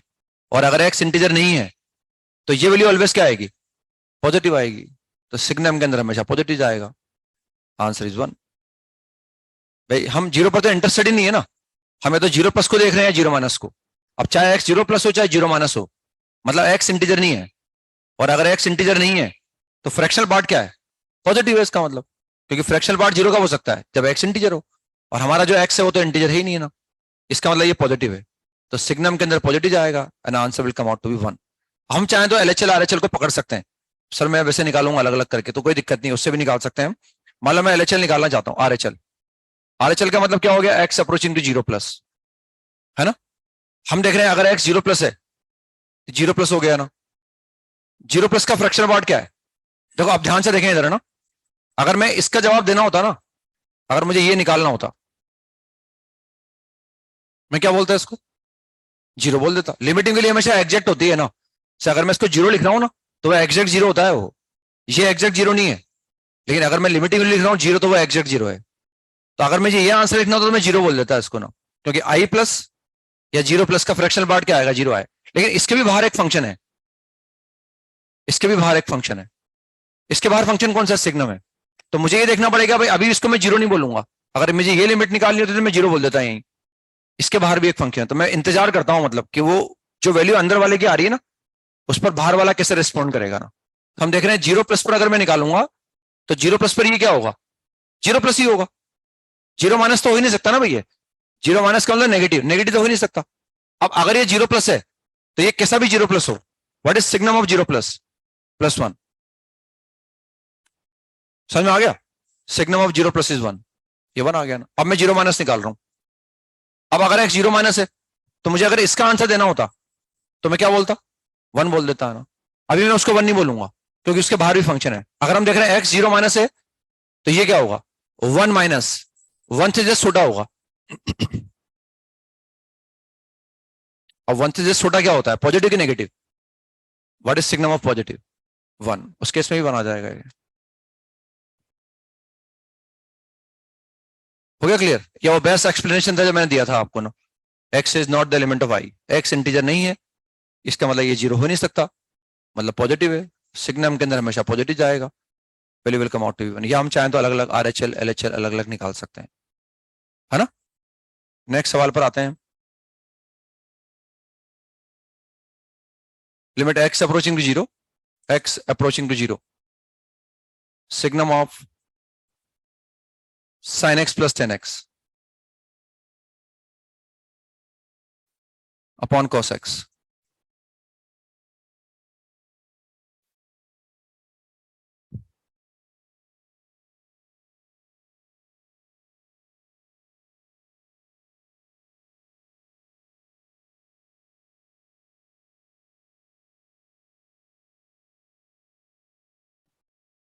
x बराबर जीरो पर अंदर वाले एक्सप्रेशन की वैल्यू क्या आ रही है, जीरो आ रही है। अगर वो जीरो नहीं आ रहा होता, वो किसी पॉजिटिव नंबर के बराबर आ रहा होता या किसी नेगेटिव के बराबर आ रहा होता, तब तो फटाफट लिमिट निकाल लेते हैं, फंक्शन कंटिन्यूस होता क्योंकि ये ना। और हम जानते हैं कि x is not equal to zero, तो एक बार मुझे जीरो प्लस सोचना है और एक बार मुझे जीरो माइनस सोचना है ना। जीरो प्लस का मतलब फर्स्ट क्वाड्रेंट और जीरो माइनस का मतलब फोर्थ क्वाड्रेंट। ये तो मतलब है जीरो प्लस का और जीरो माइनस का। भाई यहाँ जो x है वो एंगल है, तो जीरो प्लस का मतलब क्या हो गया, ये तो एंगल जीरो हो गया।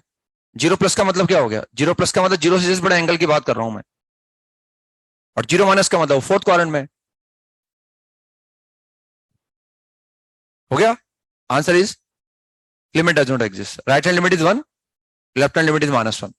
तो पहले मैं आता हूं जीरो प्लस पर, हम आरएचएल निकाल रहे हैं, left hand right hand limit का मतलब क्या है, limit x approaching to zero plus, x approaching to zero plus signum of, चाहे तो पूरा लिख सकते हैं या वहां से देख ही सकते हैं फटाफट अपन, sine x plus 10x upon cos x.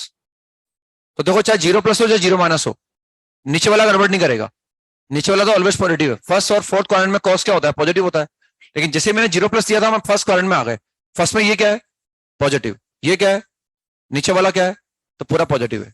अब वो पॉजिटिव कितना है इससे मतलब नहीं है अपने को, पॉजिटिव है बस 1। तो what is signum of positive, 1।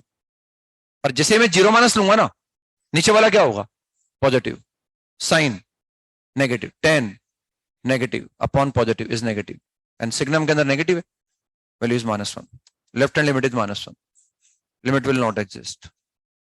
जैसे हम फोर्थ क्वाड्रेंट में आए, हमें ये तो देखना है बस कि अंदर पॉजिटिव है कि नेगेटिव है, क्योंकि इस x बराबर जीरो पर ये अंदर वाला जीरो हो रहा है। अगर ये x जो लिमिट हम लगा रहे हैं उस पर अगर ये पॉजिटिव हो रहा होता, तो पॉजिटिव के आसपास किसी भी जाओ पॉजिटिव रहेगा ना, तो फिर तो ये लिमिट निकालने की जरूरत नहीं पड़ती अपने को। लेकिन x बराबर जीरो पर जीरो हो रहा है, तो जीरो प्लस पर देखा पॉजिटिव आ गया, सिग्नम के अंदर पॉजिटिव 1 आ गया। जीरो माइनस पर देखा फोर्थ क्वाड्रेंट हो गया, साइन 10 नेगेटिव आ गए, तो वैल्यू नेगेटिव आ गई। अभी वो मत पूछो यार आप, अभी मैं जो बता रहा हूँ समझो आप, मैं जो समझा रहा होता हूँ बस मुझे वही पता होता है, क्योंकि मेरा सारा ध्यान उसी चीज में रहता है बस। अभी कहाँ जरूरत पड़ रही है कंटिन्यूस डिसकंटिन्यूस की, मैं कह रहा हूँ जीरो प्लस चेक करना है, जीरो माइनस चेक करना है, मैंने ये भी बता रखा है आपको, फंक्शन में लिखवा रखा है मैंने, ये दो कंटिन्यूस फंक्शन को ऐड करो कंटिन्यूस आता है, हाँ वो भी लिखवा रखा है मैंने फंक्शन के अंदर, अपनी कॉपी देखो आप, वो भी लिखवा रखा है। मुझे अभी नहीं आता, लेकिन वो मुझे अभी ये आता है चेक करना है कि पॉजिटिव है कि नेगेटिव है, क्योंकि दिमाग में 10 बातें सोचोगे ना आप, समझ में कुछ भी नहीं आएगा। अभी मैं जो समझा रहा हूँ वो समझ में आना इंपॉर्टेंट है आपके लिए, और अगर वो समझ में आ रहा है तो ये मेरा अचीवमेंट है, मैं समझा पा रहा हूँ आपको। तो ध्यान उस पर दिया करो जो बोला जाए उस पर ना, उससे रिलेटेड कोई बात हो तो पूछ सकते हैं अपन, ये नहीं कि अब ऐसा क्या होगा और वैसा क्या होगा, तो सब धीरे धीरे आएगा हमारे सामने, ऐसी बात नहीं है ना, उसका जवाब देने का कोई मतलब नहीं है ना। तो limit is does not exist. Next सवाल पर आते हैं हम। X approaching to zero, x approaching to zero, sine inverse of, sine inverse of fractional part of sec x, fractional part of sec x, sin inverse of fractional part of sec x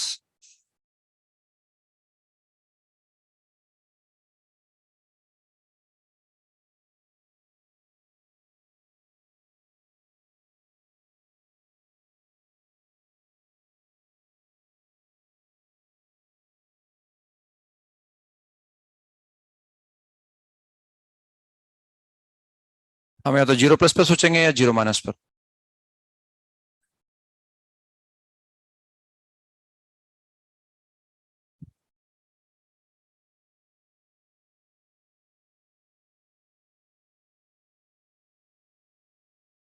तो सबसे पहली बात है this function is even function, this is an even function, ये एक even function है। X की जगह माइनस एक्स लिखो, चेंज नहीं होगा because sec of minus theta is same as sec theta. अब ये ऑब्जर्वेशन मेरे काम आएगा तो मैं कम फॉलो करूंगा स्टेप, मैं सिर्फ जीरो प्लस निकाल लेता हूं। तो अगर मैं जीरो पर देखूंगा what is zero plus, what is sec zero plus one plus, sec zero की वैल्यू वन होती है और हम जानते हैं सेक थीटा वन से कम कभी नहीं हो सकता, या तो वन या वन से बड़ा होता है या माइनस वन या उससे कम होता है। तो हम देख रहे हैं जीरो प्लस का मतलब फर्स्ट क्वाड्रेंट, फर्स्ट मतलब सेक पॉजिटिव होगा और इसका मतलब जीरो प्लस पर ही कितना आ रहा है वन प्लस। वन प्लस का अगर मुझे इसका आंसर देना होता, सिर्फ इसका आंसर देना होता, तो मैं जीरो प्लस पर इसको क्या बोल देता, जीरो बोल देता, क्योंकि अगर एक्स जीरो प्लस है तो ये वन प्लस है, वन प्लस का फ्रैक्शनल पार्ट क्या है, मतलब आई प्लस का फ्रैक्शनल पार्ट जीरो है ना, मैं डायरेक्ट जीरो लिख देता है ना। लेकिन हम देख रहे हैं साइन इनवर्स के अंदर है ना, तो हम देख रहे हैं अगर हम ये एक्स अप्रोचिंग जीरो प्लस की बात कर रहे हैं तो जीरो प्लस पर ये वन प्लस है, वन प्लस का फ्रैक्शनल पार्ट के भी बाहर कोई फंक्शन है, अभी देख रहे हैं हम उसके भी बाहर कोई फंक्शन है, तो साइन इनवर्स के अंदर क्या जाएगा, जीरो प्लस जाएगा, मतलब उसको हम जीरो नहीं बोल रहे अभी, समझ रहे मेरी बात भाई। अगर ये फंक्शन नहीं होता तो मैं यही बोल देता भाई जीरो प्लस का फ्रैक्शनल पार्ट जीरो हो गया भाई ना, अब उसके बाहर भी तो फंक्शन है ना, तो अंदर क्या आ रहा है उस पर बाहर वाला भी रिस्पॉन्ड करेगा। तो जीरो प्लस पर ये वैल्यू क्या आ रही है, आई प्लस वन प्लस का फ्रैक्शनल पार्ट, जीरो नहीं बोलूंगा मैं, जीरो प्लस बोलूंगा, जीरो माइनस तो बोल ही नहीं सकता ना, क्योंकि फ्रैक्शनल पार्ट कभी नेगेटिव हो नहीं सकता। तो हम देख रहे हैं जीरो प्लस आ रहा है, साइन इनवर्स के अंदर क्या आ गया, जीरो प्लस। अब साइन इनवर्स जीरो पर क्या होता है, कंटिन्यूअस, तो जीरो प्लस पे निकालो, जीरो पे निकालो कि जीरो माइनस पे निकालो, एक ही बात है ना। साइन इनवर्स का डायग्राम हम जानते हैं ना, this is the diagram of sine inverse x, और जीरो पर क्या है, कंटिन्यूअस है, तो चाहे साइन इनवर्स जीरो प्लस निकालो, चाहे sign inverse of zero minus निकालो, चाहे साइन इनवर्स ऑफ जीरो निकालो, वो एक ही बात है। तो हम देख रहे हैं x approaching to zero plus पर अगर मैं राइट हैंड लिमिट निकालता तो राइट हैंड लिमिट कितनी आ रही है मेरे पास, ये वन प्लस बन रहा है, वन प्लस का फ्रैक्शनल पार्ट क्या हो गया, जीरो प्लस, साइन इनवर्स के अंदर क्या आ गया, zero plus, sine inverse zero पर कंटिन्यूअस होता है, तो चाहे साइन इनवर्स जीरो प्लस निकालो, चाहे साइन इनवर्स जीरो निकालो, चाहे साइन इनवर्स जीरो माइनस निकालो, वो एक ही बात है, तो जीरो। और सिंस ये इवन फंक्शन है तो जैसा जीरो प्लस पर हो रहा होगा वैसा जीरो माइनस पर हो रहा होगा, तो लेफ्ट हैंड लिमिट भी क्या आएगी, जीरो आ जाएगी, क्योंकि अगर मैं जीरो माइनस पर भी निकालूंगा ना तो जीरो माइनस पर वापस ये क्या हो जाएगा, वन प्लस हो जाएगा, जीरो माइनस पर भी वन प्लस आएगा ना, तो one plus, sec zero is one, हम जीरो की बात ही नहीं कर रहे, जीरो प्लस बोले या जीरो माइनस बोले, सेक की वैल्यू क्या आएगी, वन से बड़ी आएगी ना, और वन से बड़ा आते हैं क्या, आई प्लस का फ्रैक्शनल पार्ट जीरो प्लस, सिर्फ फ्रैक्शनल पार्ट निकाला तो जीरो बोल देता मैं, लेकिन वो साइन इनवर्स के अंदर था, तो साइन इनवर्स के अंदर जीरो प्लस ही जा रहा है हमेशा। अब चाहे जीरो प्लस पे निकालो या जीरो पे निकालो एक ही बात है, क्योंकि साइन इनवर्स जीरो पे कंटिन्यूअस होता है, ठीक है ना। अब अगर मान लो मैं ये इसको रिमूव कर देता है यहां से, ये सिंपल ब्रैकेट है हमारे पास, ये सिंपल ब्रैकेट हो गया ना,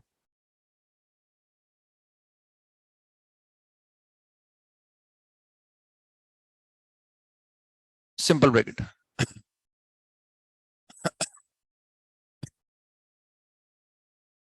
limit does not exist, function define नहीं है, this function is not defined,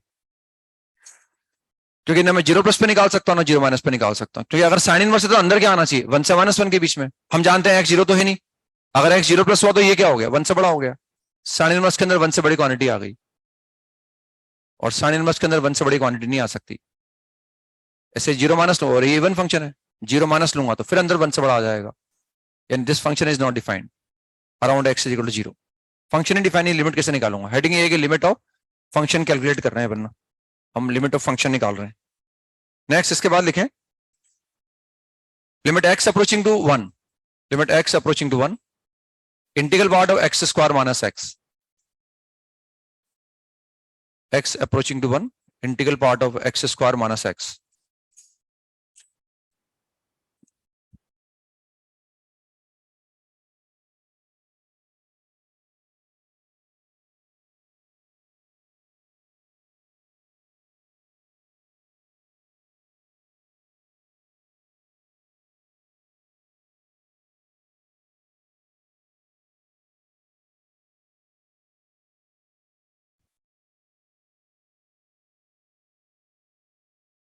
equal to one पर अंदर वाला फंक्शन क्या बन रहा है, इंटीजर बन रहा है ना, और एक्स की जिस वैल्यू पर अंदर वाला इंटीजर बन रहा है मतलब वह discontinuity may arise.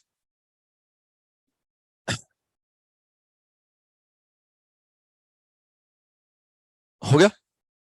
Answer is limit right hand limit is 0 and left hand limit is 1 -1।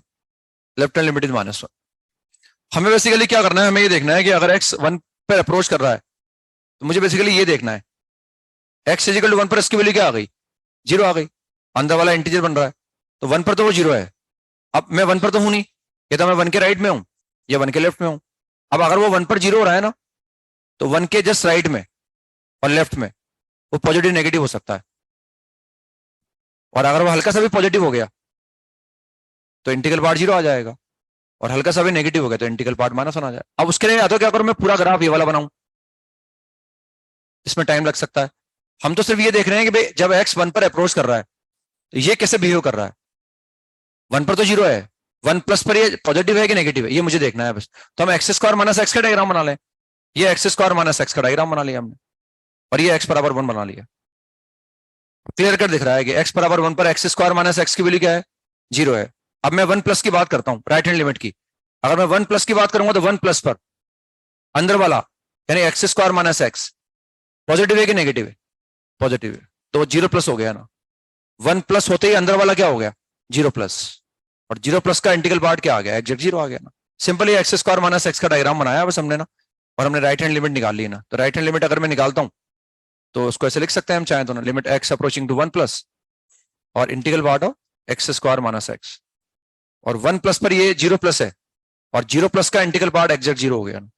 अब जैसे मैं 1 के लेफ्ट में आऊंगा वो ग्राफ नीचे आ गया हल्का सा, तो वो 0 माइनस हो गया, नेगेटिव हो गया, और 0 माइनस होते ही इंटीग्रल पार्ट क्या आ गया, -1 आ गया ना। आ रहा है समझ में? तो left hand limit is -1, left hand limit is -1। समझ में आ गया शायद, है ना? ऐसा निकाल लिया हमने। लिखे next, limit x approaching to 1, limit x approaching to 1 integral part of x square minus 2x, x square minus 2x। अब मुझे ये देखना है कि 1 के आसपास, क्योंकि x 1 तो है नहीं, और इस x बराबर 1 पर ये अंदर वाला क्या बन रहा है, इंटीजर ही बन रहा है।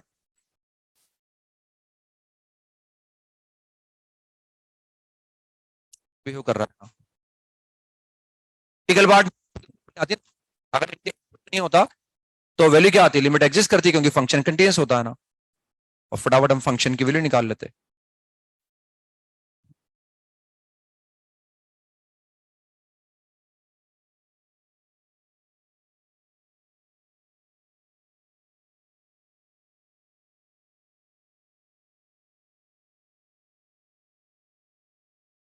हो गया? Answer is limit exist, limiting value is -1, limit exist करेगी, लिमिटिंग वैल्यू -1 आएगी ना। अगेन हमने डायग्राम बना लिया अंदर वाले का, एक्स स्क्वायर माइनस 2x का डायग्राम बना लिया। एक्स स्क्वायर माइनस 2x एक तो 0 पे कट करेगा और एक 2 पे कट करेगा, और अगर 0 और 2 पे कट कर रहा है तो जहां कट कर रहा है वो तो रूट है। वर्टेक्स हमेशा कहां आता है, रूट के सेंटर में आता है, ये वर्टेक्स आ गया ना। अब x बराबर 1 पर अंदर वाले की वैल्यू क्या है, -1 है ना। इसका डायग्राम बनाया, अंदर वाले का डायग्राम बनाया, क्योंकि हमें ये चेक करना है एक्चुअली 1 पर इसकी वैल्यू आ रही है -1, 1 पर तो -1 आ रहा है, 1 पर इंटीजर बन रहा है वो। अगर वो इंटीजर नहीं बन रहा होता ना तो दिक्कत नहीं आती अपने को ना। तो मान लो हाफ बन रहा होता वो, तो हाफ के राइट में जाओ कि लेफ्ट में जाओ वो इंटीग्रल पार्ट 0 ही आता है उसका ना। हम देख रहे हैं 1 पर ही इंटीजर बन रहा है, डिस्कंटिन्यूटी आ सकती है, लिमिट निकाल रहे हैं, लेकिन डिस्कंटिन्यूटी आने का मतलब ये नहीं है कि लिमिट एग्जिस्ट नहीं करेगी। डिस्कंटिन्यूटी आने का मतलब, क्योंकि 3 रीजन से वो डिस्कंटिन्यूअस हो सकता है। अगर फंक्शन की डिस्कंटिन्यूटी कहीं आ रही है तो हो सकता है वहां उसकी लिमिट एग्जिस्ट नहीं कर रही हो सकता है वहां फंक्शन डिफाइन नहीं हो सकता है फंक्शन भी डिफाइन हो, लिमिट भी एग्जिस्ट कर रही हो, लेकिन दोनों बराबर नहीं हो। तो अपन ये नहीं बोल सकते कि डिस्कंटिन्यूटी आ रही है तो लिमिट एग्जिस्ट नहीं करेगी, अपन ऐसा नहीं बोल सकते ना। हाँ हो सकता है लिमिट एग्जिस्ट नहीं करे, कंटिन्यूस होता है तो फिर लिमिट एग्जिस्ट करेगी करेगी नहीं। तो फटाफट वहां फंक्शन की वैल्यू निकाल लेते हैं अपने ना। तो हम देख रहे हैं 1 के जस्ट राइट में, देखो आप 1 के जस्ट राइट में गया मैं, 1 पर तो वैल्यू क्या आ रही है, -1 आ रही है ना। 1 के जस्ट राइट में गया मैं तो अंदर वाले की वैल्यू क्या हो गई, -1 प्लस, -1 से बड़ी हो गई हल्की सी। और व्हाट इज -1 प्लस का इंटीग्रल पार्ट, -1 प्लस का इंटीग्रल पार्ट -1 आ गया। अब ये इसके अबाउट सिमेट्रिक है, देखो अंदर वाला फंक्शन x बराबर 1 के अबाउट क्या है, सिमेट्रिक है। तो जैसा 1 प्लस पर हो रहा है एग्जैक्टली वैसा 1 माइनस पर होगा। भाई ये जो डायग्राम बना हुआ है ना, ये डायग्राम बना हुआ है इस लाइन के सिमेट्रिक है, ये फंक्शन अंदर वाला इसके अबाउट सिमेट्रिक है। तो अगर 1 से जस्ट बड़े नंबर पर अगर वो -1 प्लस आ रहा है तो इधर भी क्या आएगा, -1 प्लस आएगा वो। भाई इसको ऑब्जर्व नहीं करूंगा तो भी कोई बात नहीं, हम यहां से देख सकते हैं ग्राफ से अगेन।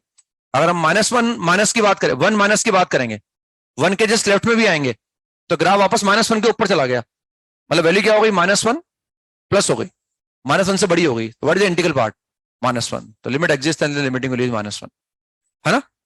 हम ऐसे भी देख सकते थे, हमें ये बेस्ट तरीका है, कोई कुछ नहीं करना पड़ रहा है इसमें ना, हम कोई एक्स्ट्रा कोई एफर्ट नहीं करना पड़ रहा, अपन बड़ी आसानी से सोच पा रहे हैं। वरना चाहे तो हम ऐसा कर सकते हैं, इसमें थोड़ा सा मैनिपुलेट करके देख सकते हैं, लिमिट एक्स अप्रोचिंग टू 1, इसको मैं ऐसे लिख सकता हूं, x -1 का होल स्क्वायर एन -1, मैं ऐसा भी निकाल सकता हूं उसको।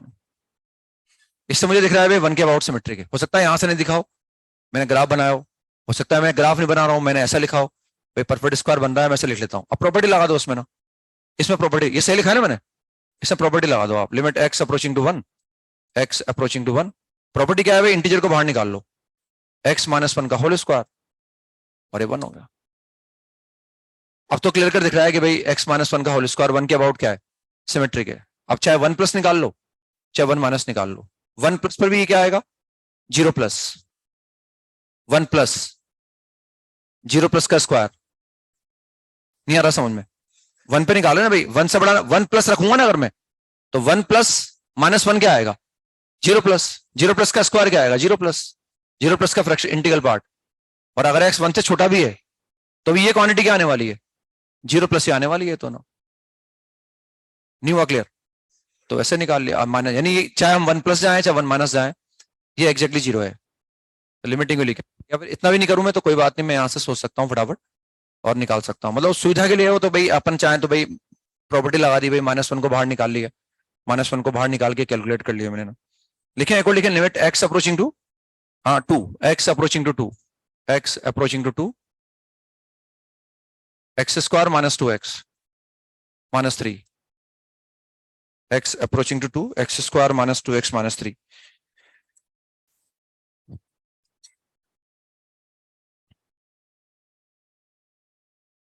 -2 कर लो यहाँ ना,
हो गया।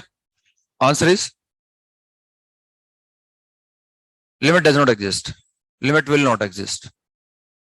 अगेन ये तो डायग्राम बनाओ उसका, जैसे एक्स स्क्वायर -2x था ना, डायग्राम बना लिया उसका मैंने फटाफट ना, डायग्राम बना के सोचे हैं, डायग्राम बनाने में बहुत ज्यादा जोर नहीं आएगा, अपन डायग्राम बना के सोच सकते हैं। जैसे एक्स स्क्वायर -2x -2 का डायग्राम बनाना है मुझे, माउथ ओपनिंग अपवर्ड बनेगा, इसका फटाफट वर्टेक्स निकाल लो, वर्टेक्स क्या आएगा, x बराबर 1 पर आ जाएगा, वर्टेक्स आएगा x बराबर 1 पर,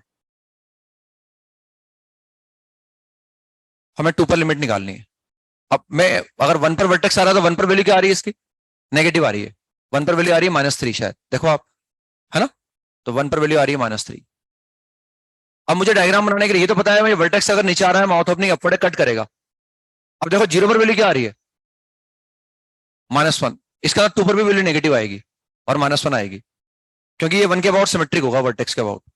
ये जो एक्स स्क्वायर -2x -2 है, ये इस लाइन के अबाउट सिमेट्रिक होगा ना भाई, है ना, क्योंकि ये इस पैराबोला का एक्सिस है, ये इसके अबाउट सिमेट्रिक होता है ना, पैराबोला तो है वो माउथ ओपनिंग अपवर्ड, उसके अबाउट सिमेट्रिक होगा। हम देख रहे हैं हमें 2 पर इंटरेस्ट, ये तो 1 है हमारे पास, हम 2 में इंटरेस्टेड है, तो अगर 0 पर वैल्यू -3 आ रही है तो 2 पर भी क्या आएगी, -3 आएगी, क्योंकि 0 पर वैल्यू क्या आ रही है, -2 आ रही है ना, 0 पर वैल्यू अगर -2 आ रही है तो 2 पर भी वैल्यू कितनी आएगी, -2 ही आएगी ना।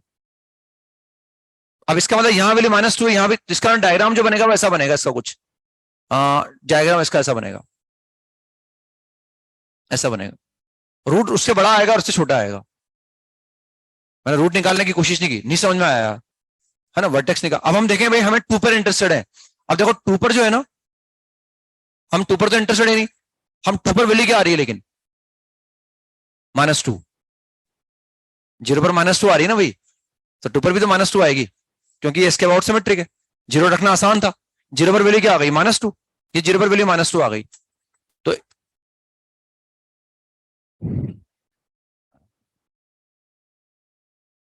मधुर संगीत आया एकदम, है ना। बुरा लगता होगा आपको, हम भी डांटते हैं बार बार, है ना। नहीं, बस किसी से एक दिन क्या है, आप पढ़ाने की कोशिश करना, बस जितनी मेहनत से मैं पढ़ा रहा हूं, फिर आपको गुस्सा ऑटोमेटिकली आएगा। वो एकदम डिस्टर्बेंस होता है ना, क्योंकि हम भी लगे रहते हैं आने के बाद, है ना, फिर वो उस दिन आपको फील होगा बस, जिस दिन आप कभी लगेगा मैं समझाने की कोशिश करता हूँ उन बच्चों को, और देखें फिर कैसे चुप बैठते हैं ना, फिर मेरी तरह चुप बिठा के दिखाना आप, कि जैसे मैं चुप बिठा सकता हूँ वैसे आप बिठा सकते हो क्या। कोशिश करना किसी दिन, देखे मैं इनको पढ़ाता हूँ आज, है ना, कुछ भी दे देना, इनको लालच कैसा भी दे देना, मैं टॉफी खिलाऊंगा, ऐसा खिलाऊंगा, ये चुप नहीं रह सकते आपसे, चुप रखने के लिए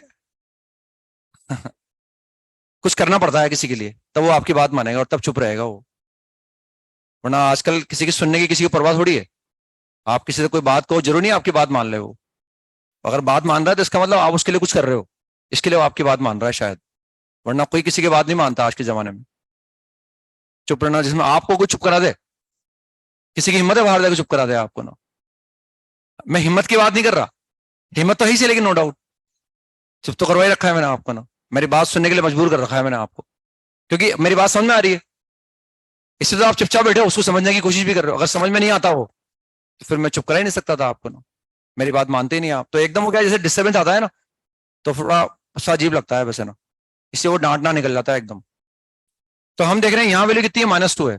अब हम 2 पर इंटरेस्टेड नहीं है, 2 के जस्ट राइट में जाओ आप, ग्राफ -2 के ऊपर निकल गया, और -2 प्लस का इंटीग्रल पार्ट -2 ही आएगा, लेकिन जैसे ही हम 2 के लेफ्ट में आएंगे, ग्राफ -2 के नीचे निकल जाएगा, और -2 माइनस का integral part, limit does not exist, है ना। और अगर मैं लिमिट 3 पर निकाल रहा होता, अगर मैं लिमिट एक्स अप्रोचिंग टू 3 पर निकाल रहा होता, एक्स अप्रोचिंग 3 पर नहीं 1 पर निकाल रहा होता, अगर मैं 1 पर निकाल रहा होता, what we can say about limit, limit exist and the limiting value is -3, क्योंकि हम देख रहे हैं ना 1 पर क्या है, 1 पर -3 आ रहा है, लेकिन 1 के बाद वो इधर भी -3 के ऊपर निकला, और इधर भी क्या निकला, वो तो एक तरफ अगर ऊपर निकलता और एक तरफ नीचे निकलता तो गड़बड़ हो जाती फिर ना, नहीं फिर लिमिट एग्जिस्ट नहीं करती है ना। तो हम देख रहे हैं अगर 1 पे निकालता तो भी ऐसा, या फिर हम चाहें तो ऐसा भी कर सकते थे कि इसको आप परफेक्ट स्क्वायर में कन्वर्ट कर लो और -3 वगैरह को बाहर निकाल लो, उससे भी आप सोच सकते थे चाहते तो, x-1 का होल स्क्वायर -3 कर दो, -3 को बाहर निकाल लो, और x-1 के होल स्क्वायर के बारे में सोच लो, मतलब ये ऐसा x-1 होल स्क्वायर -3 कर लो उसको आप, फिर इसको अंदर ही रहने दो, और ये कितना आ जाएगा, -3 आ जाएगा बाहर हमारे पास, पर अब लिमिट लगा के निकाल सकते हैं। तो x अप्रोचिंग टू 2 पर निकाल रहे थे हम, अब 2 प्लस पर ये कितना आएगा, 1 प्लस का इंटीग्रल पार्ट कितना आ गया 1, 1 -3 is -2, right hand limit is -2, -2 आ रही थी मेरे हिसाब से ना। अब लेफ्ट हैंड लिमिट निकालूंगा, x 2 से छोटा हो गया, अगर x 2 से छोटा है तो ये 1 से छोटा हो गया, ये भी 1 से छोटा हो गया, तो इंटीग्रल पार्ट कितना आ गया, 0 आ गया ना, -3 आ जाएगा, ठीक है ना, ऐसे इनको निकाला जा सकता है ना। बाकी फिर हम नेक्स्ट टर्न पे कंटिन्यू करते हैं ना। ये एक सवाल करके लाना आप, let f x is equal to integral part of 2x and signum of x -5/3, let f x is this, ये इंटीग्रल पार्ट ऑफ 2x है और ये सिग्नम ऑफ x -5/3 है। Then examine the continuity of this function at x is equal to 3/2, examine the continuity of this function at x is equal to 3/2, और continuity मुझे examine करना आता है क्योंकि लिमिट सिखा दिया मैंने आपको। हम एक बार फंक्शन की वैल्यू निकाल लेंगे, एक बार राइट हैंड लिमिट निकाल लेंगे, और एक बार लेफ्ट हैंड लिमिट निकाल लेंगे, लगेगा तीनों बराबर हैं और एग्जैक्टली नॉन किसी फाइनाइट वैल्यू के बराबर है। भाई फंक्शन की वैल्यू निकालना तो आता ही है ना, राइट हैंड लिमिट मैंने निकालना सिखा दिया आपको, लेफ्ट हैंड लिमिट मैंने निकालना सिखा दिया, कंटिन्यूटी का मतलब क्या होता है ये मैंने बता दिया आपको, मतलब आपको देखना है तीनों बराबर और किसी एग्जैक्टली फाइनाइट वैल्यू के बराबर आ रहे हैं क्या, यस तो फिर कंटिन्यूस है, अदरवाइज डिसकंटिन्यूस। होम पर लिख सकते हैं हम, होमवर्क में एक तो मैं डीपीपी नंबर 18 करना है ना, मेरे साहब 18 बचा है ना शायद, 18 डीपीपी नंबर शायद 18 ही होगा। देखना पहला सवाल कौन सा है उसका, XYZ वाला, डीपीपी नंबर 18 में। तो डीपीपी नंबर 18 करना है एक तो ना। प्रोबेबिलिटी की शीट में एक्सरसाइज 2 का पार्ट 1, मेरे हिसाब से इसमें शायद एक ही सवाल बचा हुआ है, and that is question number 10। Exercise 2 के पार्ट 2 में एक सवाल बचा हुआ है, लेकिन वो मैट्रिक्स के बाद ही कर पाएंगे अपन। एक्सरसाइज 2 का पार्ट 3 मेरे हिसाब से शायद ये पूरा हो गया है ना। एक्सरसाइज 2 का पार्ट 4 देख लेंगे, फिर बाद में बता देना अगर कोई हो तो ऐसी बात। कॉम्प्रेंशन नंबर, मतलब कुछ कॉम्प्रेंशन नंबर 1 2 3 4, कॉम्प्रेंशन नंबर 4, मतलब क्वेश्चन नंबर हमें 11 करना है और 12 करना है ना, 11 12। इसके बाद हम आ गए